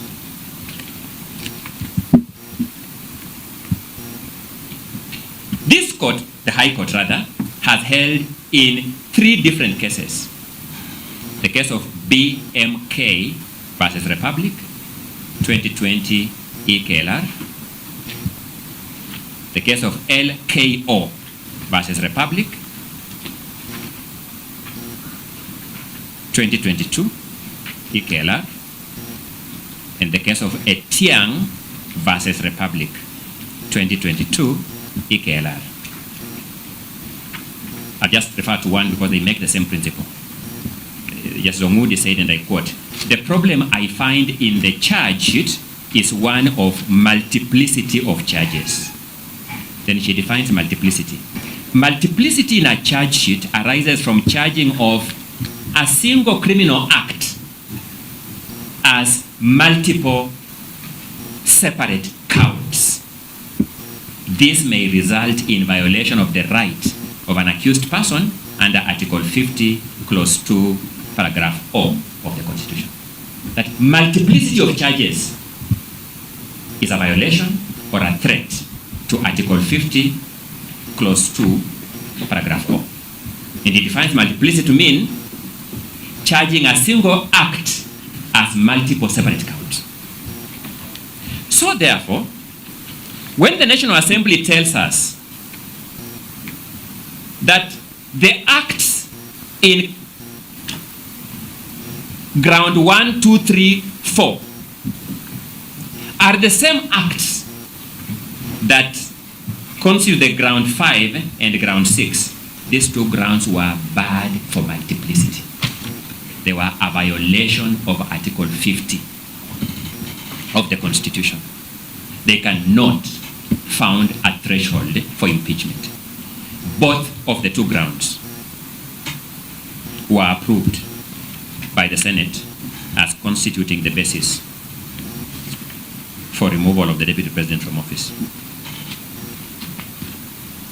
But there's something very bad about it. The Senate voted to approve grounds 5 and 6 on the particulars set out in 1, 2, 3, and 4, and ground 5 on the particulars set out in grounds 1, 2, 3, and 4, but acquitted the Deputy President of grounds 2 and 3. And remember, they gave no reasons for convicting. And that's how obscene this trial in plenary is, as my learned colleague, Mr. Chell Dudley, will take you through in a short while. Then finally, ground 1.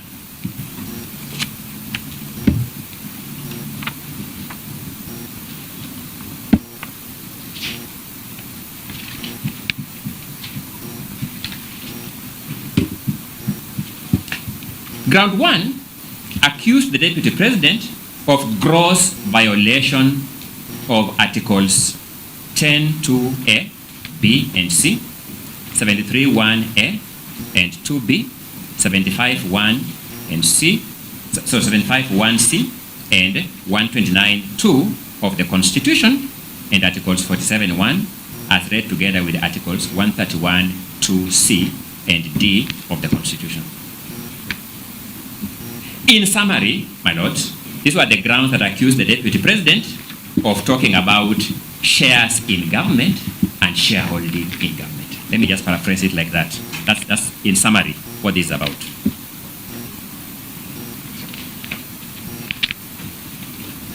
My learned colleague, Mr. Tom Masharia, took the motion mover through cross-examination on this ground. You will find that at pages 88 to 94 of the Hansard of 16th October 2024.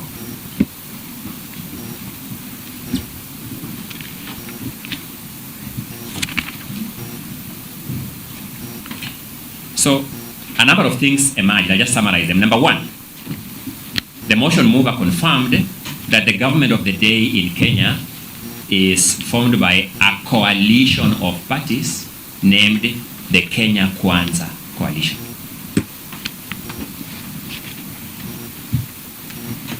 Motion mover confirmed that as a fact. Number two, he confirmed that the Kenya Kwanza Coalition was formed of pre-election coalition agreements involving various parties.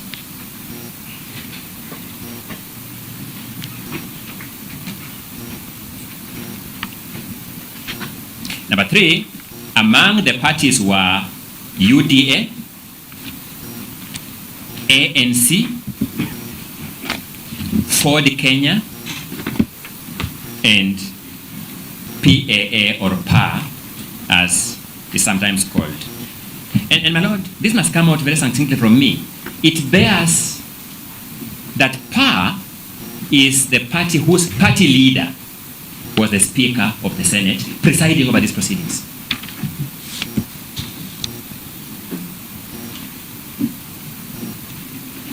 When you finally take time to read pages 88 to 94,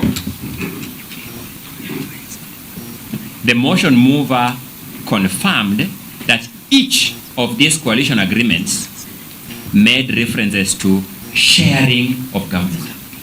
And they expressly spoke about sharing government positions and sharing resources. You'll see the coalition agreement between Ford Kenya and ANC talking about certain roads in Western Kenya, nowhere else. You'll see the coalition agreement with the PAR talking about development of marine resources in coastal Kenya. You will see positions, the leader of Ford Kenya being promised the position of the Speaker of the National Assembly and certain cabinet portfolios and principal secretary portfolios. The leader of the party called PAR being promised a position of the Speaker of the Senate. The question, therefore, is that when parties enter coalition agreements and pre-election manifestos, it is the people who determine whether they want to be associated with that kind of manifesto or that kind of pre-election arrangement at an election. For some reason, the people of Kenya chose this agreement with shareholding arrangements in 2022. If the people of Kenya are unhappy, they have another opportunity in 2027 to deal with it. And that is exactly what the High Court set out in the Sonko decision that I have just referred to. If you look at the High Court Sonko decision at paragraph 258, the High Court says an impeachment is an important remedy but one of last resort. It is one to be used where there is an injury to the people. The remedy should be limited to only the gravest political wrongs. This is because the person to be removed came to office through a popular mandate. The will of the people should therefore not be overturned on flimsy grounds. It must therefore be shown that the wrong committed by the official proposed to be impeached cannot wait to be corrected through the ordinary electoral cycle. If the people of Kenya had gone to the 2022 elections on the strength of these pre-election arrangements that talked about shareholding, it follows that they had a chance to revisit that question at the next election cycle. That's what the High Court is telling us. But, my lords, the more interesting one for me is at page 95 of the Hansard of 16th October 2024. You'll find the following very interesting conversation between Counsel Tom Macharia and the motion mover, Ecomas Mwenge Mutuse. I'll briefly take through the conversation, my lord, but you will take note of the pages and revisit it when you retire to do duty of writing judgment. Tom Macharia begins by playing a video to the motion mover and puts the question, who is speaking in that video? The motion mover, Mwenge Mutuse, responds, the President of the Republic of Kenya, Honorable William Ruto. Tom Macharia then poses the question, which words did he use? What did he say to the people of Murang'a? Mwenge Mutuse says he has appointed many of the locals into his government. Tom Macharia prods further, did he say, nyinyi watu wa Murang'a ni shareholders wakubwa wa hii serikali? Mwenge Mutuse says, yes, he did.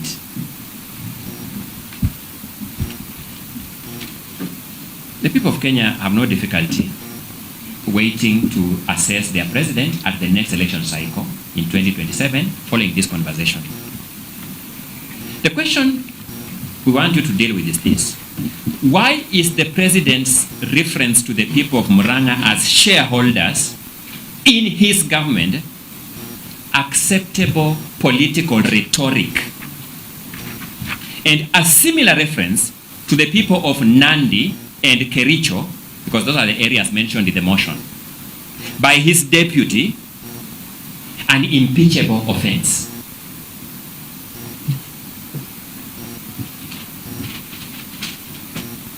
It's worth noting that when you read the conversations I've told you at pages 88 to 94, you will find that the person who witnessed the pre-election pact in Kenya Kwanza was Professor Kithure Kindiki, and despite witnessing agreements with the shareholding model in it, the National Assembly had no difficulty approving now to become the deputy president.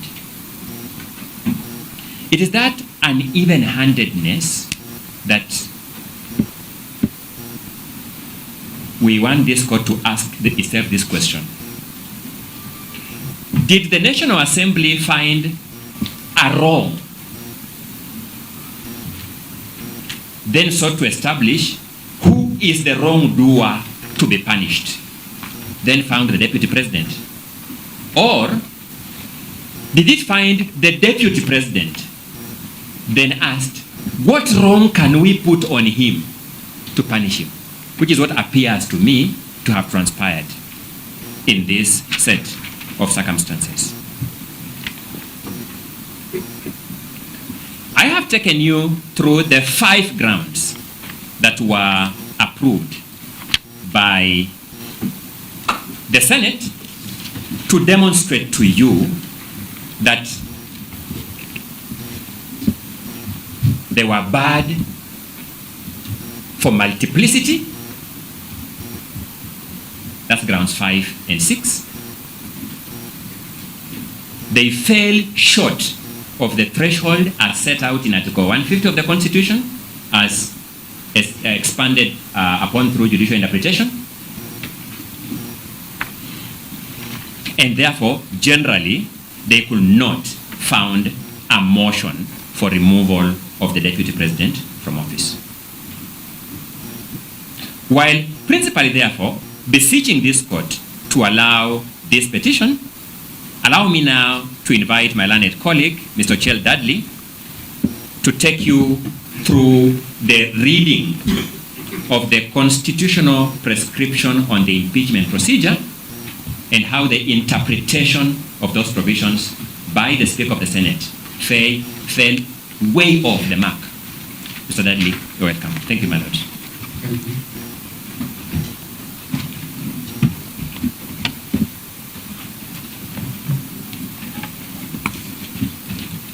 Thank you, my lord, for the opportunity to address you on this important question. When we last left the court, I had thought that we were done with jurisdiction, but the National Assembly spends the first 32 pages of their submissions saying that you either lack jurisdiction, or if you have it, then you're limited to looking at the process. And you should not hear the substantive violations that my 2 colleagues have told you about.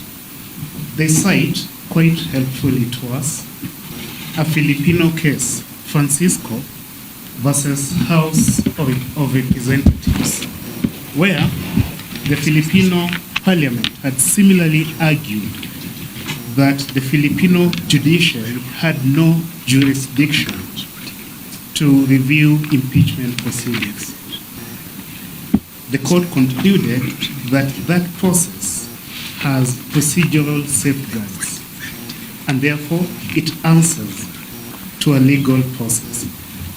My lord, that stance, the stance that the proceedings you're dealing with are both political and legal, is found in the report of the Technical Working Group D on the executive. My senior counsel team leader Paul Mwito was a delegate number 114. The current speaker was delegate number 209 at the CKRC conference. And you'll hear Professor Githu Muigai, when he rises, tell you that these provisions on impeachment were hotly contested. They were the most contentious provisions. And so, my lord, detail was paid to these provisions. The law is that Parliament does not waste words. Every word in a legislation must be given a meaning. Now, let me begin with what's common ground. On 9th October 2024, JN4, the affidavit of Jeremiah Nyegenye at paragraph 22, the morning sitting, in the Hansard, the Speaker of the Senate misleads the Senate, saying that we have two options to deal with this motion, alike the procedure for governors and deputy governors. He says we have a motion is the first for impeachment of deputy president, but we have two options that we have when it comes to the impeachment of deputy governors and governors.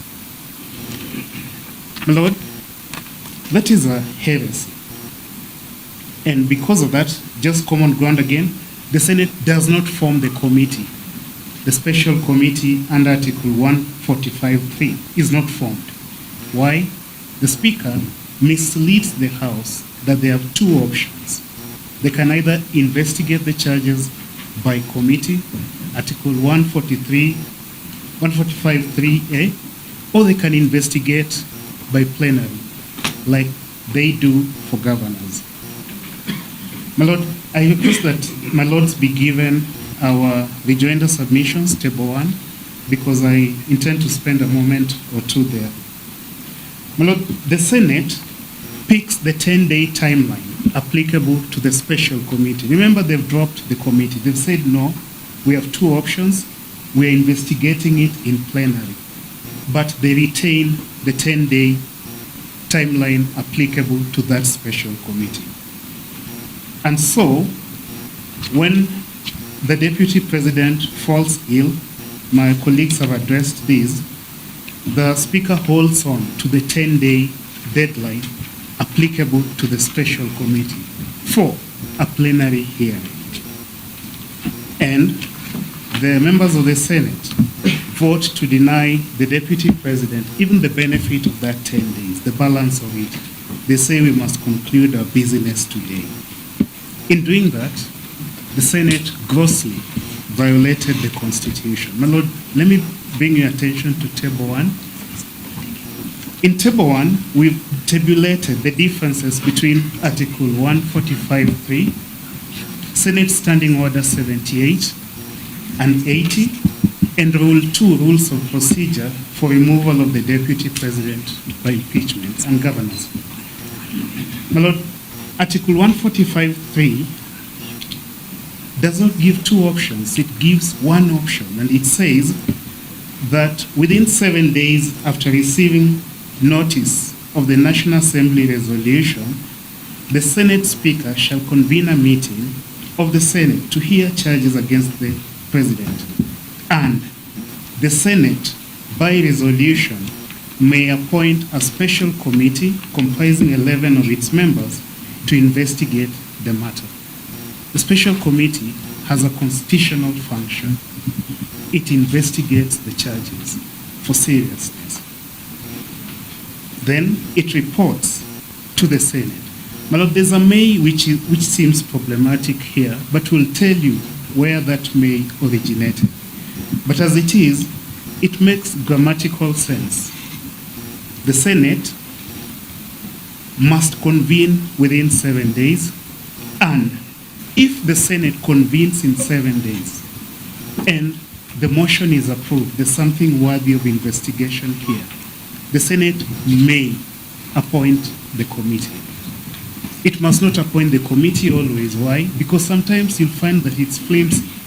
The charge is that the deputy president, the president, wore a yellow shirt. He should have worn green. Or he wore a blue shirt. when he should have won a red one. Flimsy charges. My Lord, the test on threshold has already been laid to you. So literally, grammatically, Article 145.3a has an and. If you go to 143.5b and you begin with the Senate, by resolution, may appoint a special committee comprising 11 of its members to investigate the matter, and you leave the A, what have you done to the and? And is disjunctive. It means you must bring both elements of the law together. Parliament does not waste words.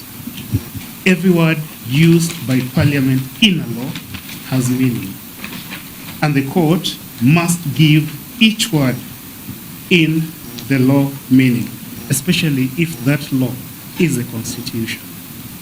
My Lord, staying with Table 1, Standing Order 78, which is a provision applicable to the President, reflects faithfully the wording in Article 145.3, word for word. Then, this is where the original sin happens. Standing Order 80, and that is on page 2 of our Table 1.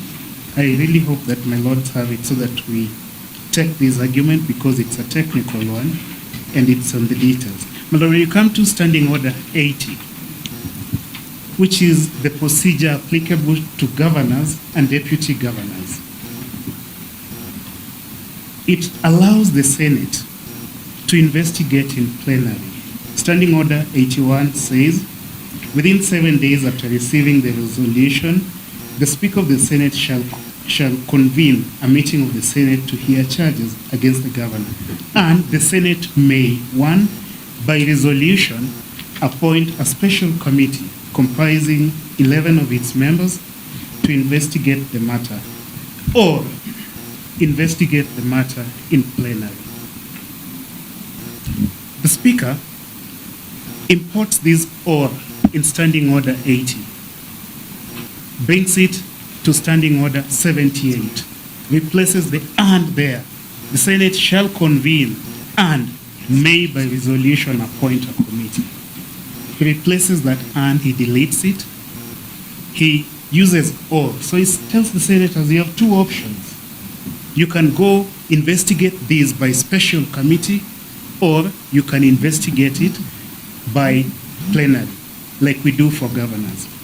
My Lord, if you look at the constitutional article for impeachment of governors, you will not find the kind of detail that you have in Article 145.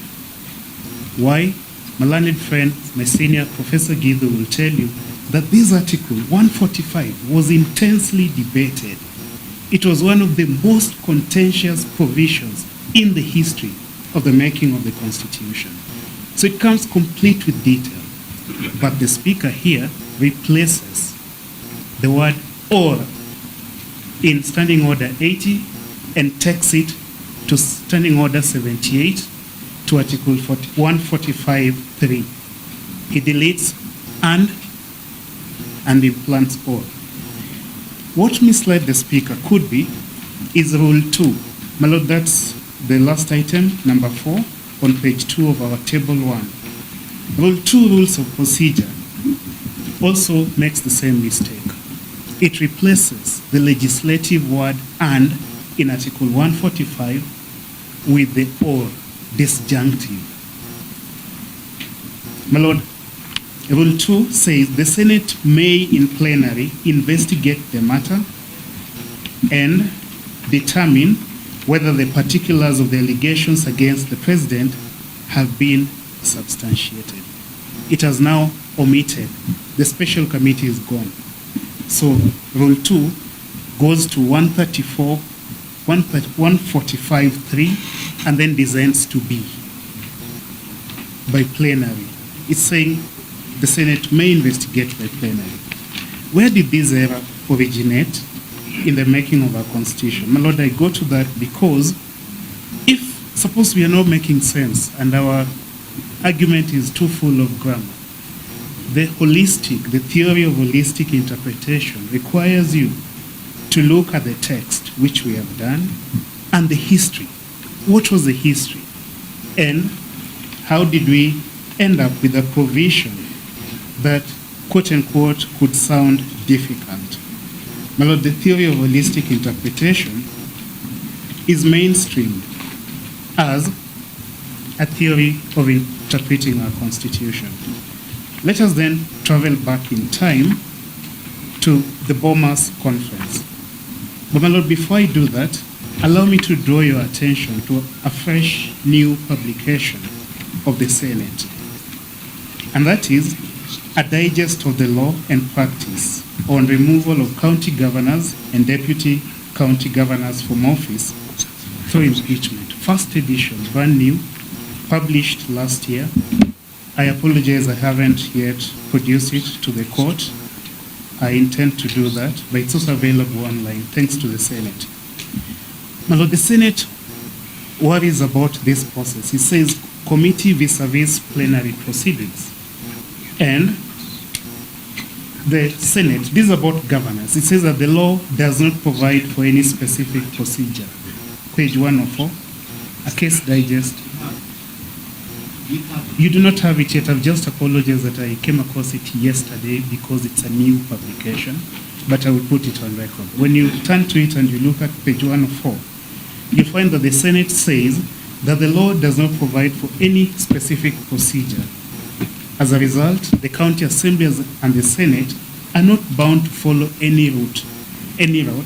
That is what informs the rules of procedure, where the Senate may investigate. And that is also what informs Standing Order 80, where the Senate may use plenary to investigate. But, my Lord, the Senate recognizes what this court has in Sonko High Court. This court said that we are of the considered view that impeachment of a governor is a serious undertaking. The impeachment of a deputy president, of a president, is a more serious undertaking. For this reason, we recommend that it will be desirable in future impeachments to proceed through the committee route as opposed to the plenary.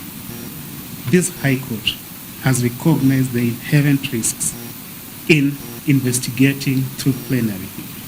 Why?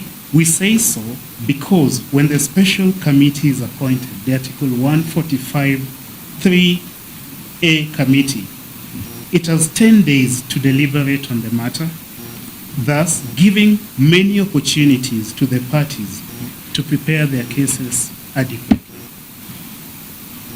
The committee gives the perception that each member is actually engaging in the process as opposed to the plenary, which can be perceived to be a mob lynching process. That's exactly what happened here. The investigation in plenary was a mob lynching process. The Senate goes on to say that trial by the committee, page 105, a case digest on removal of governors and deputy governors, a publication of the Senate, brand new 2025 bond. Trial by committee gives the Senate, through the 11 members, an opportunity to review the usually voluminous documents from the governor's team. A trial by committee over the 10 days would have given the Senate the time to review. As a request to clarify the record while my colleague is addressing that point, in his written submissions, that decision is describing, it is described as a decision of the Supreme Court, but it is actually a decision of the High Court. So that we don't have to later belabor this point now that we're addressing it, can he confirm? Because the written record says it is a decision of the Supreme Court, but it's actually a decision of the High Court. I'm grateful that my learned friend, Mr. Mudomi Thiankula, a very good friend of mine, felt compelled to interrupt at this point, indicating its importance. It's an easy one. The decision is High Court, Sonko. There's a typo saying it's Supreme Court. It's High Court, but it's what the court has said. Now here, at page 105, where I was the Senate is speaking to a member of staff of the Senate involved in this process. That's what this report highlights there. And this member of staff, I hope it's my learned friend, Ms. Tanji, is saying that trial by committee, the special committee under Article 145, 3A, gives members and would have given the deputy president's team enough time to interact with the senators on the voluminous record. Because of the fewer members, the committee is able to probe and follow up with specific questions, especially where the grounds for impeachment are technical. Perhaps the committee would have caught out that in Robert Alai, a case I was fortunate to argue with my learned friend Mr. Ongoya, the court had already nullified Section 132 of the Penal Code on undermining the authority of a public officer.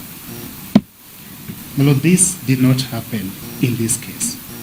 And finally, it records here that the plenary, it also says that there are some benefits to the plenary report as well. My Lord, in short, what you are saying is that the motion to impeach the deputy president was contingent on the special committee's report. It's not just procedural. There's also a substantive right given to him before that committee. Look at Article 145(5) of the Constitution. The deputy president has a right to be heard before that committee. The committee investigating the serious charges leveled against him. That step was omitted. That's a grave violation of the Constitution. My Lord, the final chance that he had to be heard was also denied to him, the adjournment. When something like that happened in a case that my friend, Professor Ojenda, Senior Counsel, argued with his usual merit, Onyango Law versus Kisumu County Assembly, Service Board, 2025 Kenya Court of Appeal, 333, the Court of Appeal was persuaded that Onyango Law had been denied a fair hearing. And just like in Oloma Law, the Senate here speedily approved the motion, skipped that special committee altogether, but retained the 10-day timeline.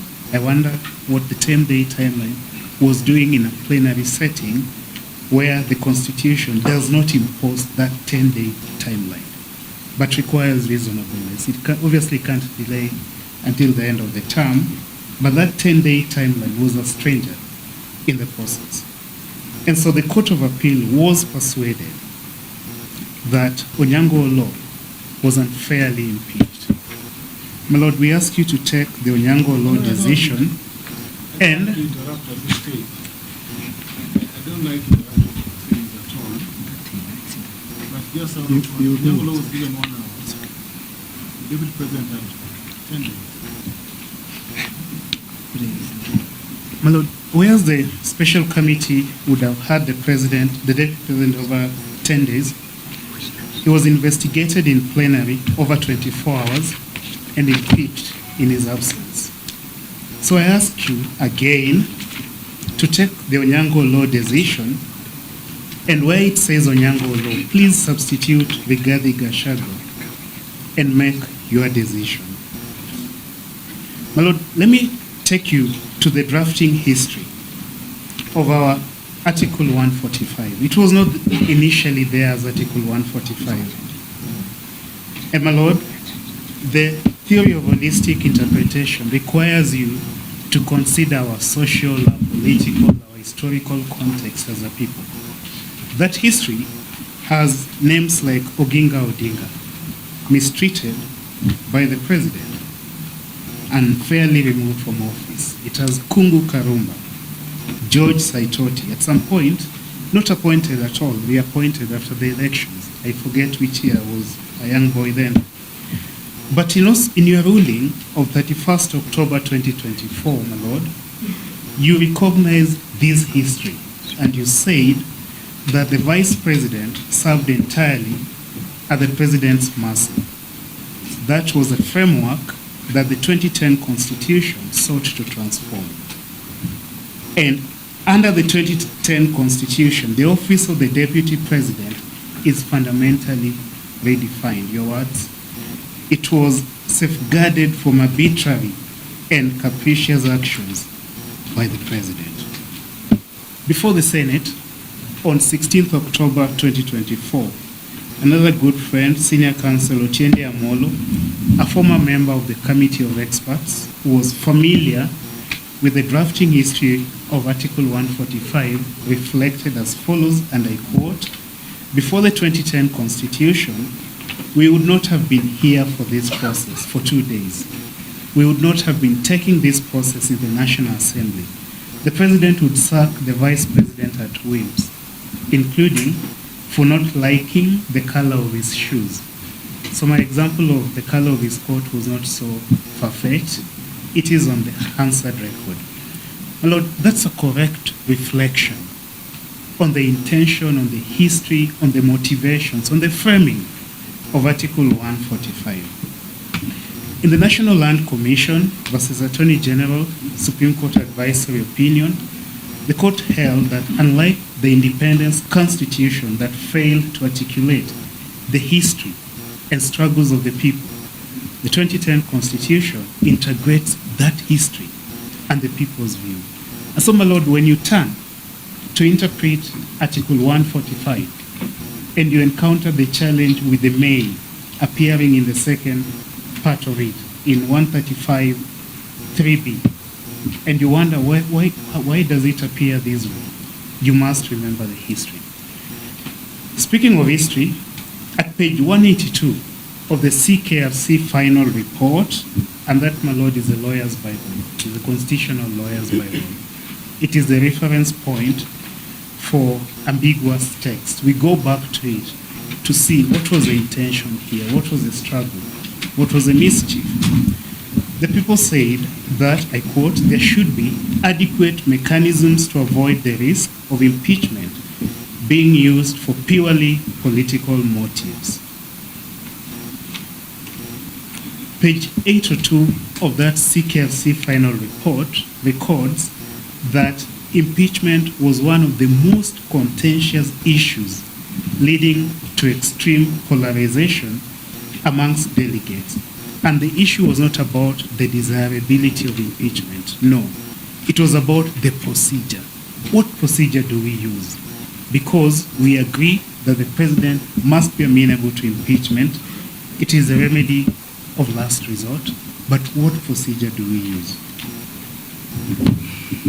My Lord, in the Bomas draft that came out of that conference, the CKFC proceeding, we had Article 164. Article 164 of the Bomas draft is the exact replica of today's Article 145, except it had a bit more clarity. Why? Because the kind of Thank you, my Lord. My Lord, because the kind of contestations that attend the making of any constitution had not been there. Remember, by the time we are getting to 145, we've gone through a failed referendum. We've had the WACO draft. We've also had the Naivasha process that messes up and moves articles around. So back in Bomas, Article 164, this is what 164.4 said.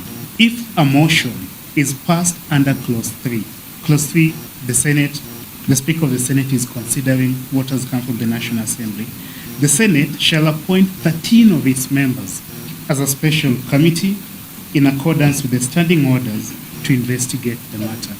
So this committee was there, 164.4 Bomas draft. The special committee shall investigate the matter, 164.5 Bomas draft, and shall within 10 days. So the 10 days is also there. It's not a new invention under 145. 164 Bomas draft had it. And the president shall have the right to appear and be represented before the committee. So this right also to be heard before the committee was also there. 164 Bomas draft. My Lord, we then had the guide draft 163. This clause appeared at Article 163 of the guide draft, and it also said that if a motion is passed under Clause 2, the Speaker shall constitute a special committee comprising the Chief Justice and 13 members of the National Council. So even when this committee was thought the Chief Justice should sit on it, it was there. When the name changed to National Council, the committee was there. It has consistently been there. Article 163(5) of the guide draft provided that the President would have the right to appear and be represented before the special committee. So when it was Article 163(5) and not 145(5), the Deputy President's right to appear was there. I take you next to 2009 Harmonized Draft Constitution by the Committee of Experts. My Lord, 163(4) of the guide draft also required the committee to investigate. So its function was there. Its composition changed a little bit, but the entitlement to appear before this committee and to be heard during the investigation of the charges was consistent. Article 170, 2009 Harmonized Draft. Now we are getting closer to the referendum. 173,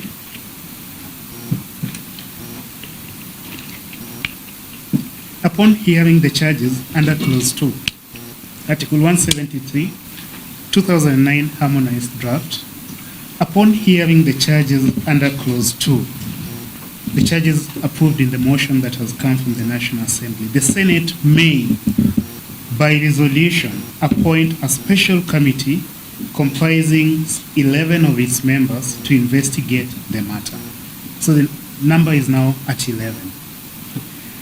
And the special committee shall investigate the matter within 10 days and report to the Senate whether it finds the particulars of the allegations against the President to have been substantiated. The President, you can guess, shall have the right to appear and be represented before the special committee during its investigations. My Lord, now we go to Naivasha. A constitution is a political charter. It will have vagueness of phraseology. Why? Because you need to get consensus and have the document passed, or you have no constitution at all. And so we take it as it comes, with ambiguity. But that's not the kind of ambiguity that scares this court. The court would be adept to interpret the Constitution together with those ambiguities, understanding its history. Now, ambiguity is coming in. Naivasha, the Parliamentary Select Committee, a committee of politicians. They moved this clause to Article 127(3). And they're saying, upon hearing the charges under Clause 2, the National Assembly, now, they're also shifting it from the Senate. They're bringing it to the National Assembly, Naivasha. The National Assembly may, by resolution, appoint a select committee comprising 11 of its members to investigate the matter. My Lord, from 127(3), Naivasha, it gets back to 145. And it brings with it the main, which is there today. That's how it sounds vague. That's why it appears ambiguous. My Lord, throughout that history, the 10-day period is there. I am concluding, my Lord. The function of the committee, it's okay, my Lord. The function of the committee is also there. And the Deputy President's right to appear before it is there. And so, when on 9th October 2024, the Speaker misleads the House, telling it that you have two options, what is the source of that authority? Where does the Speaker get the right to amend the Constitution in his directions to senators? What gives him the right? It's not even the standing orders. My Lord, the Speaker fuses Standing Order 78, Standing Order 80, the Rules of Procedure, and Article 145. And in that process, Article 145 suffers violence. Just clarify, you said that it appears ambiguous. Yes. Is it ambiguous? It is not ambiguous. If you look at its history, if you look at its intention, if you consider that constitution making, Speaker of the Senate versus Attorney General, is a political process, it is quite clear. The Senate may appoint that committee if it finds that there's something to be investigated. My Lord, blue shoes, nothing to investigate. What's the committee to investigate? But if there's something that appears plausible, there's something that needs some kind of investigation, then the Senate must appoint that committee. So the may turns to must. It must only appoint if there's something to be investigated. If it concludes that there's nothing to be investigated, the malicious compliance, if there's nothing to be investigated, it doesn't need to appoint the committee. My Lord, let me move forward and say that in Speaker of the Senate, the Supreme Court explains precisely this kind of phenomenon, where the document born out of long-drawn negotiations, 2002, when I was a schooler, to 2010, when I joined the university, long-drawn process. The document is looked at, touched by many hands, including a number represented before the bar today. Constitution making requires compromise, which can occasionally lead to this kind of contradictions, where you have a shall in 145.3a and the may in 145.3b, and to those who are mischievous, it appears to be ambiguous. My Lord, political and social demands of compromise that mark constitutional moments fertilize vagueness in phraseology and draftsmanship. And when there's such, where do we turn? We turn to the court. And we ask you to interpret Article 145.3, considering the history I've laid out. Constitution making does not end with promulgation, it continues with interpretation. It is a duty of the court to illuminate legal penumbras that constitutions born out of long-drawn compromises such as ours tend to create. My Lord, the spirit of the Constitution has to be invoked by the court as a searchlight for illumination and elimination of these legal penumbras. My Lord, if this clause was so contentiously debated and nearly cost us the Constitution, how is it that the drafters could have intended that Senate can investigate these serious charges in plenary without saying so? How can such a serious provision be left to inference by a technical interpretation of the word may, that because it says may, that's discretionary? What about the and before the may? My Lord, how could the drafters have intended that Senate could investigate in plenary within 24 hours, even denying the subject of the impeachment a fair hearing? I turn to an issue of comparative constitutionalism. My Lord, no other country has a similar kind of fast-track impeachment that can be done in 24 hours. No other democratic country, at least according to my research. South Africa has the panel at Article 89 of its constitution. We call it special committee. South Africa calls it independent panel. The role of that independent panel, Section 89 South African Constitution, is to determine if sufficient evidence exists of a serious constitutional violation before the National Assembly votes.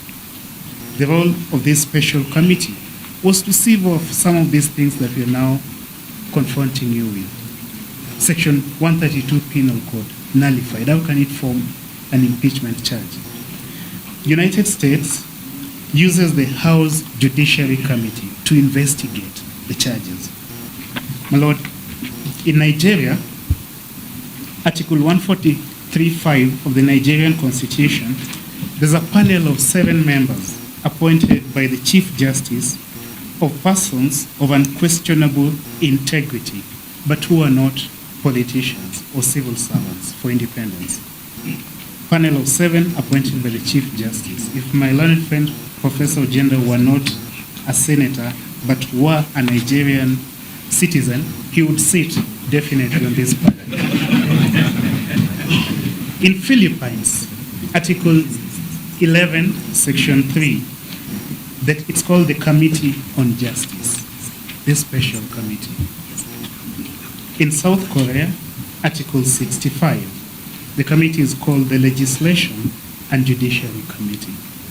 It investigates the charges after a motion is proposed, though the Constitutional Court ultimately will adjudicate the trial. In India, Article 61 is called Investigating House Committee. My Lord, the long and short of it is that what we had here was not a constitutional process that is worthy of this court's protection. If you faithfully interpret Article 145, if you just have one look at Standing Order 78, at Standing Order 80, if you look at the rules of procedure, Rule 2, and then you spend time, my Lord, with the history of Article 145, you will arrive at one inevitable conclusion. That is the conclusion that failing to appoint the special committee required by Article 145(3), my Lord, grossly violated the Constitution. And that violation was not harmless. It bogged the Senate down into a fictitious timeline. It said we are not appointing the committee, we have 2 options. No, they did not. But then they retained the 10-day given to that committee and said they're using that for the plenary investigations. What do you have? You have a sham of a trial. And in trying to punish the man, Rigathi Gachagua, in that way, the Senate and the National Assembly demeaned his office. They demeaned the office while trying to punish the man. And in demeaning the office, they, my Lord, grossly violated the Constitution. My Lord, thank you for the opportunity to address you.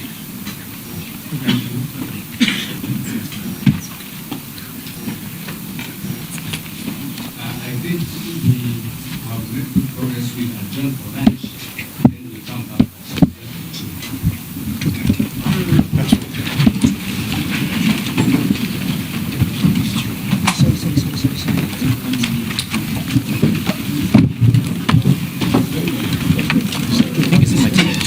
You brought that argument. You know that argument yesterday I did right fast. But after a while it began making a lot of sense.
Thank you. May it please your lordships and your ladyship, my name is Faith Waigwa for the first petitioner.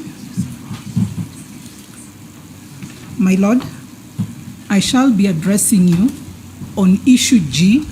Issue G is the second last issue framed by the first petitioner and speaks to the invalidity of National Assembly Standing Order number 64. To start off, my lord,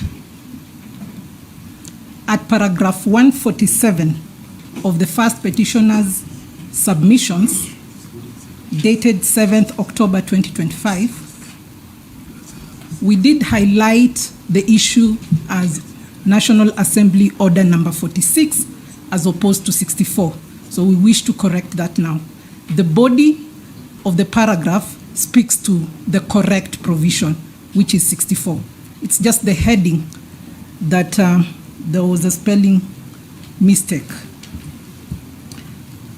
My lord, the question we pose on this issue is, can an internal procedure of Parliament, internal procedure rule of Parliament, namely the National Assembly Standing Order 64, constitutionally compress an impeachment process of the magnitude where a deputy president is being removed into timelines so short that they effectively extinguish the constitutional duty to facilitate meaningful public participation? My learned colleagues and seniors have ably submitted on the issue of public participation, but I'll try as much as possible not to repeat, though, my lords, you'll allow me to demonstrate why this particular provision of the standing order goes against the constitution provisions of public participation.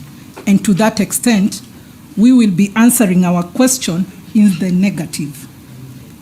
And towards the end, we will invite you, my lords and my lady, to find that that standing order 64, 2 in specific, and to the extent relevant, 64(6) are unconstitutional, null and void, to the extent that they impose timelines whose purpose and effect is to undermine Article 10 of the national values, Article 118 on participation by the public, Article 1 on sovereignty, Article 2 and Article 124 of the Constitution.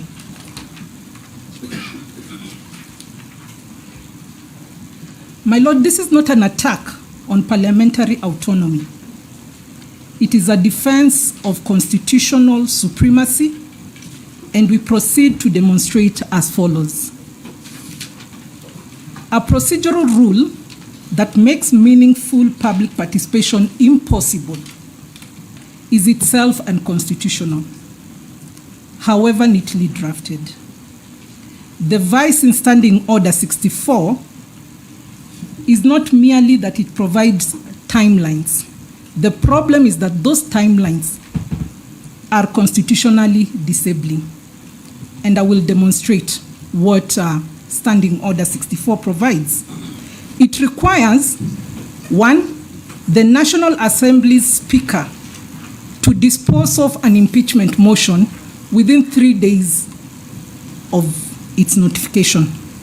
Thereafter, it provides the disposal of the impeachment motion by the National Assembly within a period of only 7 days.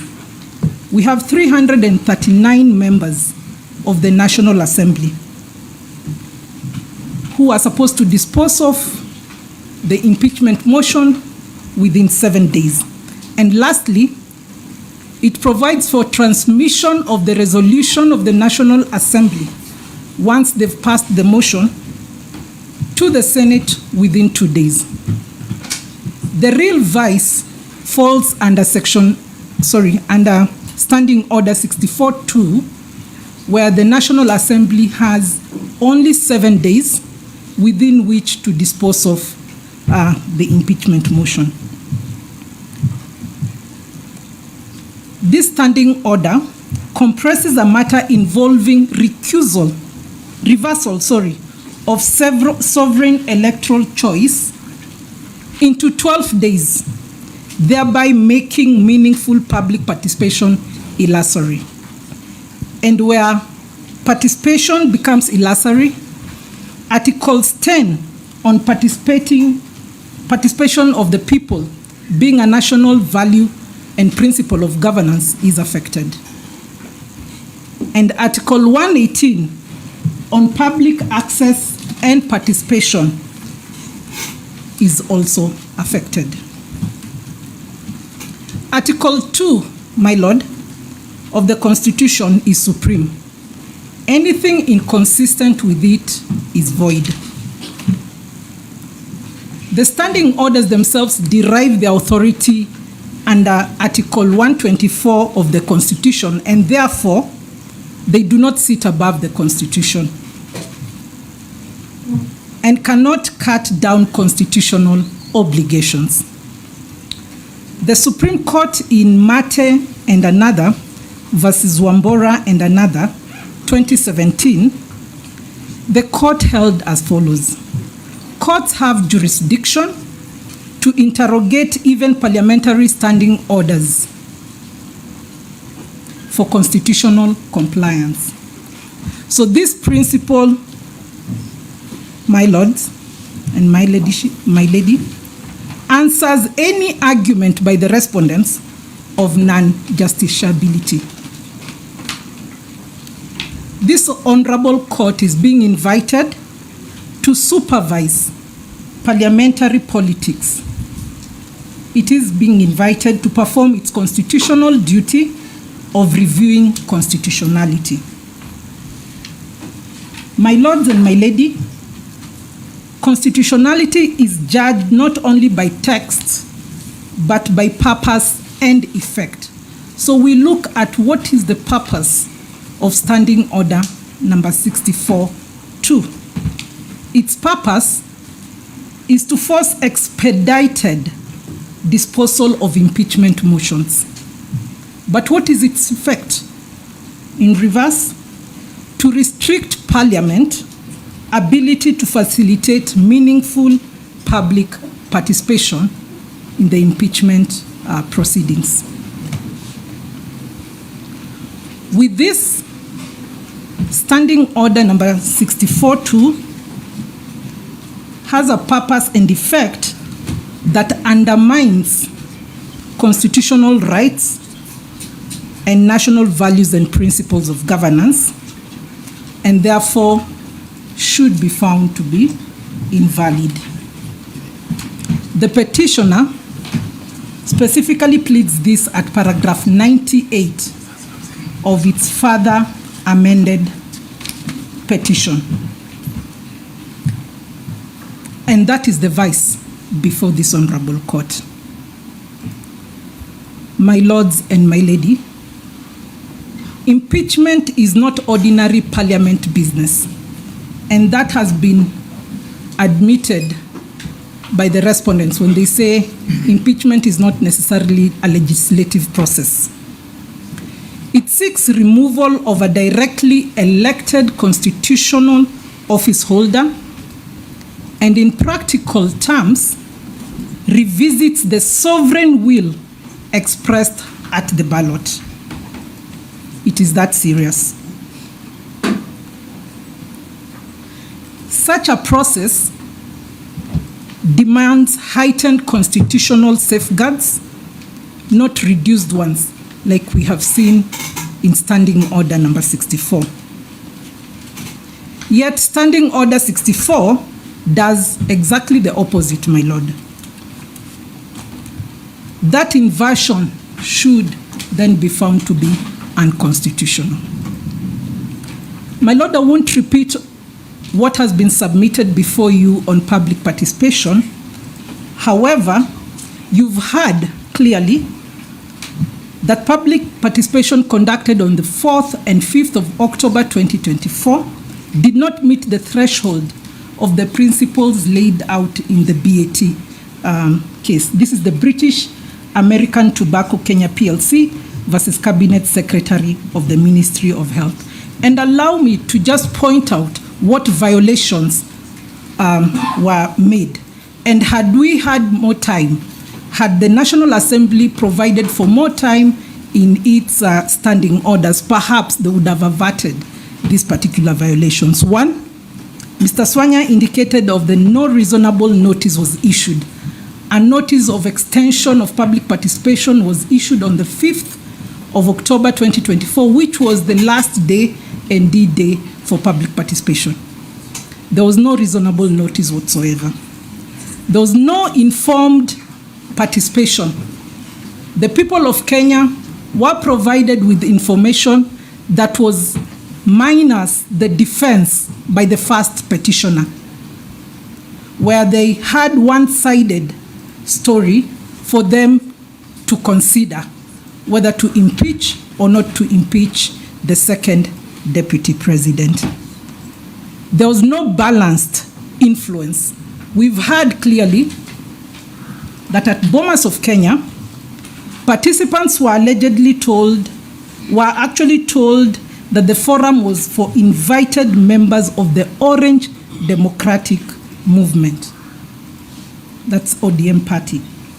Members of parliament swayed participants during this engagement. We've heard that. Therefore, the process was partisan and violates the requirement of balanced influence. We've also heard of the no integrity or transparency because forms were unverified and cannot still be verified to date. No serial numbers on those forms that were used for public participation. No methodology was disclosed.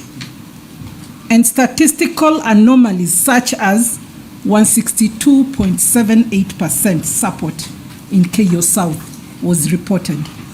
Clearly, we will all agree that this speaks to constitutional fraud.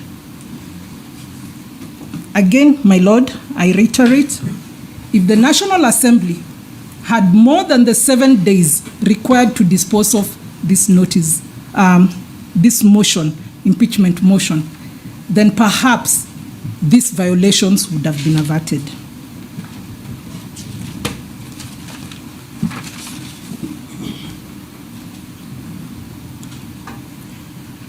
The respondents may argue timelines alone do not invalidate a process. However, our response would be not every short timeline is unconstitutional. So we might agree. But a timeline becomes unconstitutional where it makes constitutional compliance impossible. And that is the case with Standing Order number 64. Why do we say the timelines there are unreasonable? First, it allows no genuine civic education before participation because the public participation was conducted by National Assembly. Second, it allows no adequate dissemination of relevant information across 290 counties. Third, it allows no serious compilation, analysis, and debate on public views. And violates procedural fairness. The fact that the defense of the first petitioner was never disseminated to the public to make an informed decision, that process was unfair. My Lord, allow me to compare these timelines with those of the presidential election petition.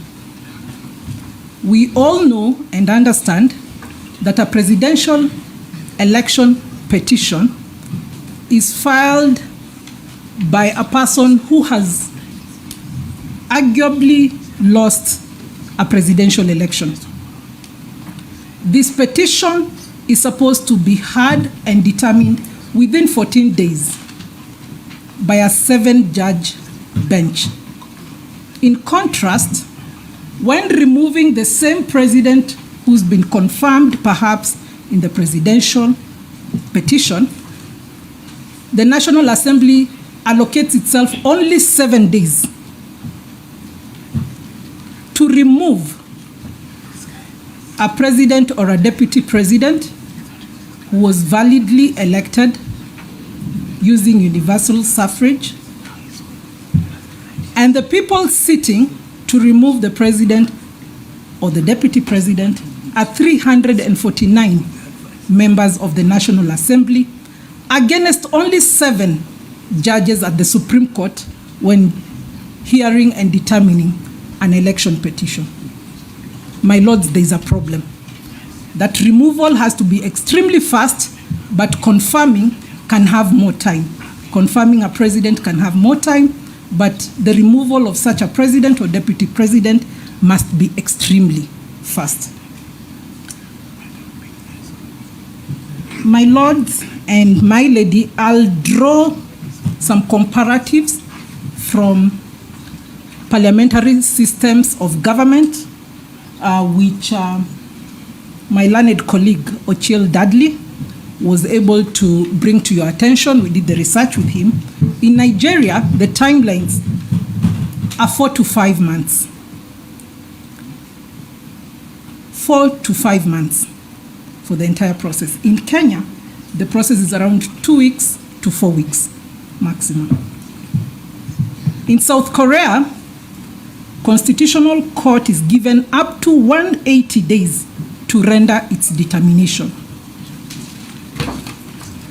In the US, my lords and my lady, we will be surprised that there are no rigid timetable. But historically, what has been happening is around 2 months or more. And the reason is that the flexibility exists because of the gravity of such matters that demand deliberation.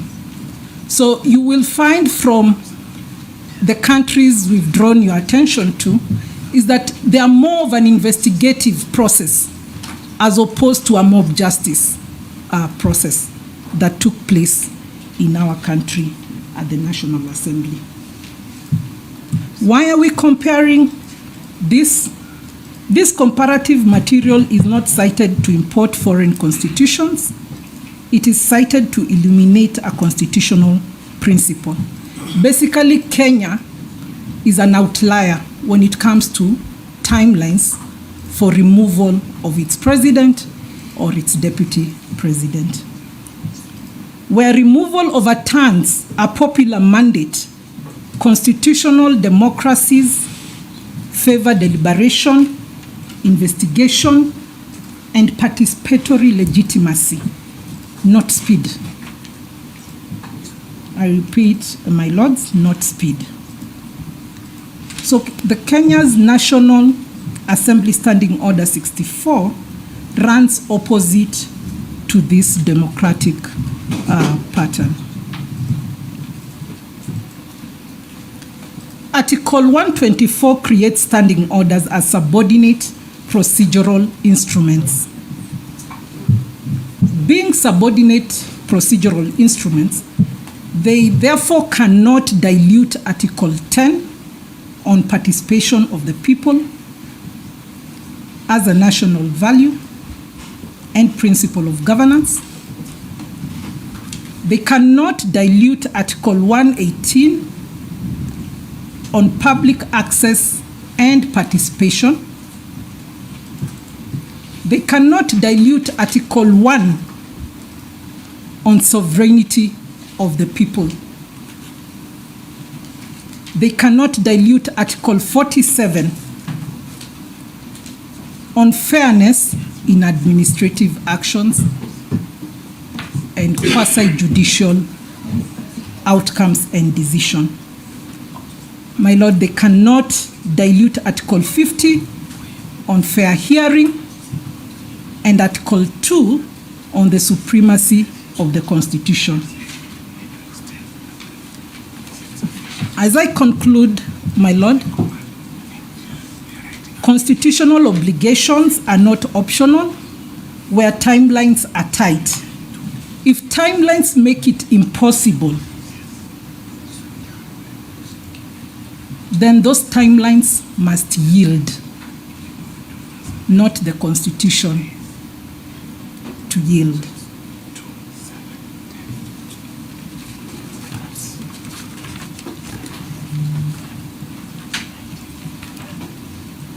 My lords and my lady, would want you to look at expediting the process as a value, but participation of the people should be looked at as a constitutional command. When they conflict, then the Constitution prevails.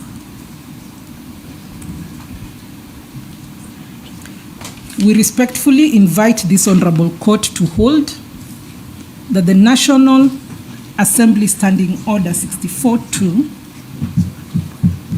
and to the extent inconsistent Standing Order 64-6, why we say so, my lady and my lords, is because the 2-day timelines is provided in the Constitution. That is what has been captured under Standing Order 64-6. Violate Articles 10, 118, 1, 2, and 124. If you find favor with our prayer, then Standing Order 64, 2 and 6 should then be found to be invalid for being unconstitutional.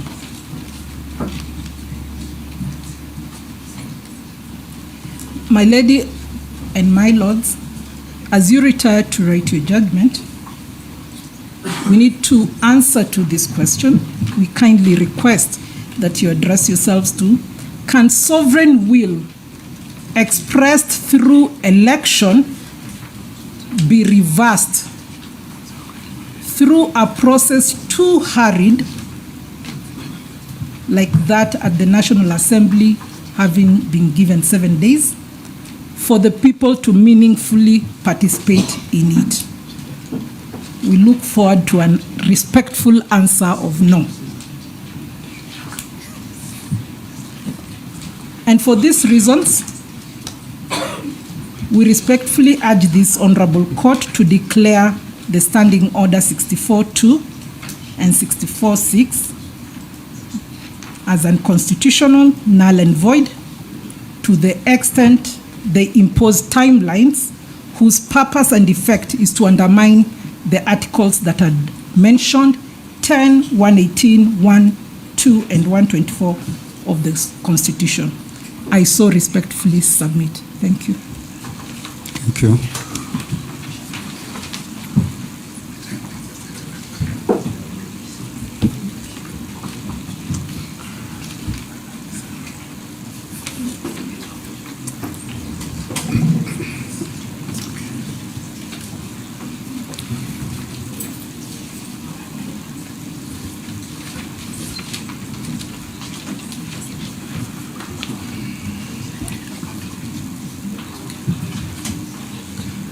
My lord and my lady, my name is Njomo John, appearing for the first petitioner with my colleagues, and I'll pick up from where my learned colleague Faith Waigo has left. I rise to briefly submit on the reliefs that the first petitioner is seeking before you. I know counsel who has submitted before me have mentioned variously part of what I'm submitting on, and that is the reason why I will not take long. My lord, when this court delivered its ruling on the 31st of October last year, I want to refer to paragraph 158, being the background under which the first petitioner is before you. He's literally in court today. Your Honor, there were worries as to what the court would do in the outcome of an impeachment and election or nomination of a deputy president in replacement of the second deputy president. And this is what the court said. However, this court takes the view that it cannot operate under the assumption that its orders will not be disregarded.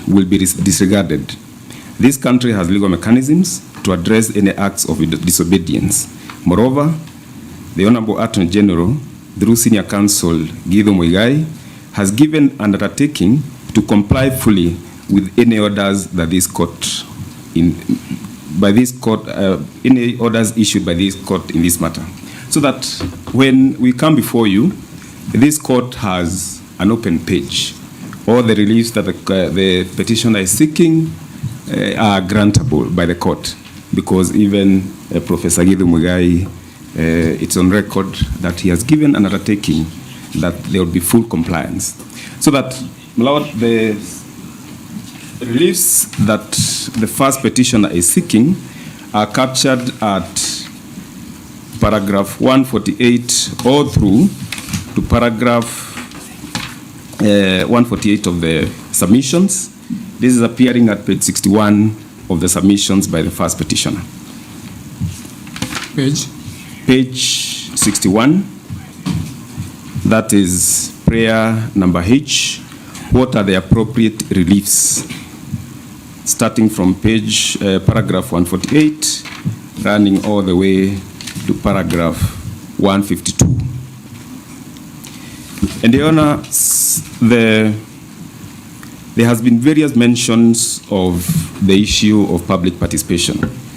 I want to address the prayer relief number 1, that is A declaration that the respondents have contravened the provisions of Article 10 and Article 118(1) of the Constitution by initiating a process leading to the removal of office by impeachment against the petitioner. My Lord, relevant to that particular prayer is the definition of what Parliament is at Article 93 of the Constitution. And this is what it says. There is established a Parliament of Kenya which shall consist of the National Assembly and the Senate. And very briefly, my Lord, we have been told there was some semblance of public participation conducted by the National Assembly. But on record, nothing has been demonstrated, or rather, the respondents, especially the Senate, has not given any indication that there was any semblance of public participation. The reason why I'm saying this is because Parliament is both the National Assembly and the Senate. Even if there was some public participation initiated by the National Assembly, there was none whatsoever that was initiated by the Senate. This is the reason why we are saying that there is violation of Article 118(1) of the Constitution, because the Constitution requires that Parliament shall conduct business in an open manner, and in its sitting and those of its committees shall be open to the public. It goes further to say that Parliament shall facilitate public participation and involvement in the legislative and other business of Parliament and its committees. So that then the question is, what happens when the Senate conducts its business without involving public participation, without invoking public participation? The answer can only be that there is a clear violation of Article 118(1) of the Constitution, and we pray that then the court finds that in favor of the petitioner. My lords and my lady, we have gone to pray for a declaration under B. I don't have to read the whole of it, but it has been explained by counsel that some of the charges that were confirmed against the first petitioner, there was multiplicity and duplicity of charges. That you have allegations and particulars being referred to in support of a given allegation. So that then what we pray under a declaration that we are seeking under B, motion lacks the particularization and specificity required by Article 145(1) of the Constitution. This is important because it was submitted by Senior Counsel Ongoya, and he explained in detail how the charges 3, 4, and 5, particulars that were relied upon were in particulars or the charges in A and B, charge 1 and B, so that there were no particulars in support of those other allegations. The next prayer that the petitioner is seeking is as regards the inconsistent and violation of the Constitution under B, a declaration that the resolution passed on the 8th of October 2024 by the National Assembly to impeach the petitioner pursuant to the provisions of Article 145 and 150, and the communication dated 8th October 2024 sent by the Clerk of the National Assembly to the Senate titled that are both founded on a process that is inconsistent and in violation of the Constitution of Kenya. The reason why this prayer is being sought, my lords and my lady, is for the reason that there were many inadequacies resulting to the impeachment process, both at the National Assembly and the Senate. So that the culmination of it is that the process was a sham, and whatever that resulted from that particular process cannot sustain the impeachment process. So that we pray that the court can grant prayer number C as sought in the amended petition. My Lord, we also sought a declaration that for the purpose of impeachment of the President or Deputy President of the Republic of Kenya, adequate public participation must be undertaken in all the 290 electoral constituencies in Kenya, the diaspora constituency, and the 1,450 electoral wards where the presidential election takes place. My Lord, the background on this is that the election of the Deputy President and the President takes place at the polling station. Council who has submitted before me have explained to my lords that the initial notice that was given was that public participation was to be undertaken at the county level.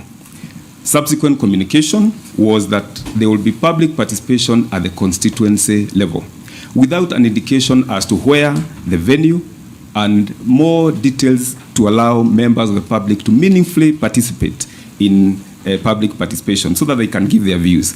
So that without a clear communication that public participation was to take place in all the 290 electoral constituencies and the 1,450 electoral wards, then that process cannot be said to have met the constitutional threshold on meaningful public participation. It is for that reason then that my lords, we pray that you can find in favor of the first petitioner the declaration that is seeking under D. The subsequent declaration is on the timeline that was given, a declaration that the 12-week period provided under standing order 64.2 and 64.6 of the standing orders of the National Assembly is grossly insufficient. My Lord, I will not repeat that because Council Faith Waigua has elaborated on the inadequacies and the prayer to have the same declared unconstitutional. Subsequent to that, my Lord, we have prayer number F. Most of those others I'll consolidate. A declaration that the proceeding before the whole House plenary of the Senate of Kenya under Article 145 of the Constitution of Kenya are not limited to time-bound 10 days. This is, my Lord, what Ochiel Dudley explained, that the 10 days that the Senate imposed on itself was not, did not have any legal basis, so that it was not justifiable for the Senate to impose itself on a 10-day period to conclude the business in a very rushed manner. As it was indicated by the Speaker of the Senate, they wanted to do that with military precision so that they could attain a premeditated outcome in our submission. My Lord, prayer number G is a declaration that the petitioner's right for fair administrative action under Article 47, a right to fair hearing under Article 50 of the Constitution were violated. My Lord, it has been explained in detail how the first petitioner was denied a fair hearing, so that even at a point when he fell ill, it was communicated to the Senate and Senior Counsel Paul Muite explained to the Senate the circumstances under which he was not able to proceed with the hearing before the Senate proceeded, regardless of that particular communication, to proceed with the impeachment process. So that is a very clear indication that the process was not fair, and the rights of His Excellency Rigathi Gachagua and Article 50 were violated to the fullest. My Lord, declaration number H that you're seeking is that the National Assembly and the Senate, in their evaluation of the impeachment proceeding before them, failed to properly assess each of the specified grounds and determine if they collectively and individually constituted gross violation of the Constitution. My Lord, it has been explained to you again that even where a provision of the law has been declared unconstitutional, the National Assembly and the Senate still proceeded to find and uphold those particular allegations. The allies have been explained, and the court has been taken through the process leading to the invalidation and declaration of the unconstitutional provision under that particular act. But nevertheless, the National Assembly did not consider it necessary to find that some of those allegations were even illegal, were unfounded, and could not stand the test of law. Next to that is an order that this court quashes several documents and communication. I will not read each and every order, but we have sought orders of certiorari to remove and quash the communication of 8th of October 2024, 17th of October 2024, resolving to remove the office from office by impeachment His Excellency Rigathi Gachagua as the Deputy President of the Republic of Kenya. The reason for this, my Lord, is, as explained before, that there were legal illegalities that were committed along the way, and these particular notices of 8th of October and 17th of October were the culmination of those particular illegal proceedings, so that the only justifiable cause that the court can give is to quash the notices of 8th of October and 17th of October 2024, respectively. Subsequent to that, there is also a request or a prayer that the notice by the Senate of 17th of October be quashed. This is the notice communicating the impeachment of His Excellency Rigathi Gachagua to the National Assembly. My Lord, we have then all the other prayers that we have sought. And my Lord, by the time someone is being elected to the office of the Deputy President or any other office, the expectations that come with it. We have given an authority that this court can award damages where there are violations of the Constitution. This is the case of Imanyara versus Republic, where the court held that where there are violations of the Constitution, and this is at paragraph 151 of our submissions. My Lord, you'll have a chance to look at it. The case of Imanyara and two others versus the AG, 2016 E-Kenya law reports, where the court said that award of damages for constitutional violation of an individual's right by state or government are released under public law remedies within the discretion of the court. So that at paragraph O of our prayers, the first petitioner has come before you and is praying for general damages, punitive and aggravated damages.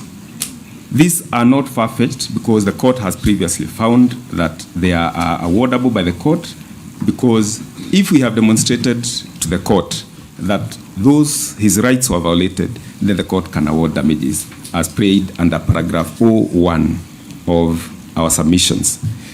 My Lord, we have also explained in detail that he was earning a salary that maybe I don't have to give a figure because there's a lot of calculations, mathematical calculations, but you will have a look at paragraph O, where we have listed the benefits that the Deputy President was earning, what he was entitled to, and what his salary could have been if he worked for the 5 years that the Kenyan people had given him a mandate. So that we have therefore calculated those particular salary expectations and benefits that he was entitled to under the law. And we pray that the court can allow and award those particular prayers as sought. My Lord, the office of the Deputy President attracts some benefits, again, other than the salaries, which we have enumerated under paragraph P, because there are quite a number, including quite a number of issues, cleaners, gardeners, and all that. I believe that my lords will have a chance to look at those particular prayers and the allowances that he could have been entitled to could he have served his full 5-year term. We do have replay that the court will allow, and the prayers are sought, and I believe you'll have a chance to have a look at all of them in detail, one by one, in awarding and agreeing to allow the petition as prayed. I think, Mr. Mashari, you have a word to mention about it. I just wanted to remind my colleague that he needed to emphasize that most fundamental matter called costs. We need costs on behalf of the Deputy President for all these bad things that have been done to him and to us. Thank you very much, my lords.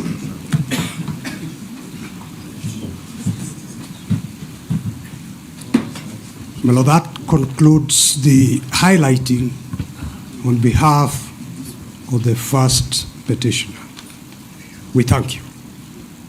Thank you. I see Dr. Gada standing up. Yes, Your Lordship.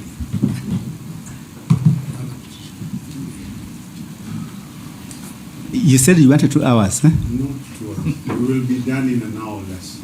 Myself and my brother Sakim.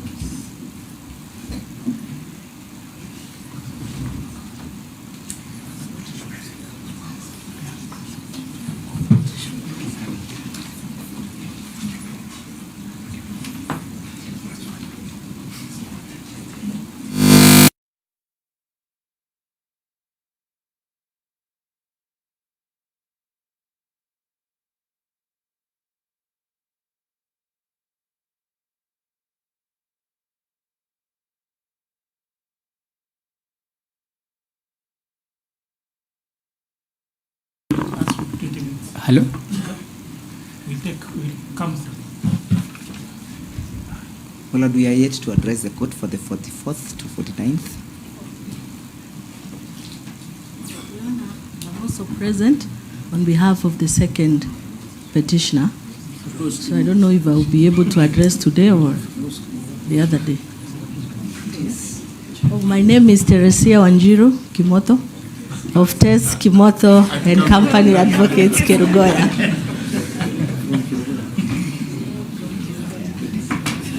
Yes, my lords, if I may, just for a minute. Yes. I'm not objecting to Tess.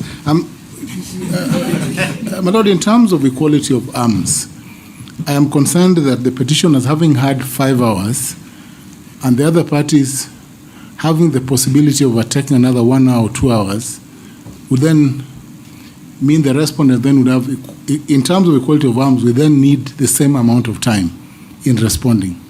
And you had given 6 hours previously. So perhaps I suggest that Evans Ogada, the professor, together with the other petitioners, then share the 1 hour so that we are equal, so that we don't go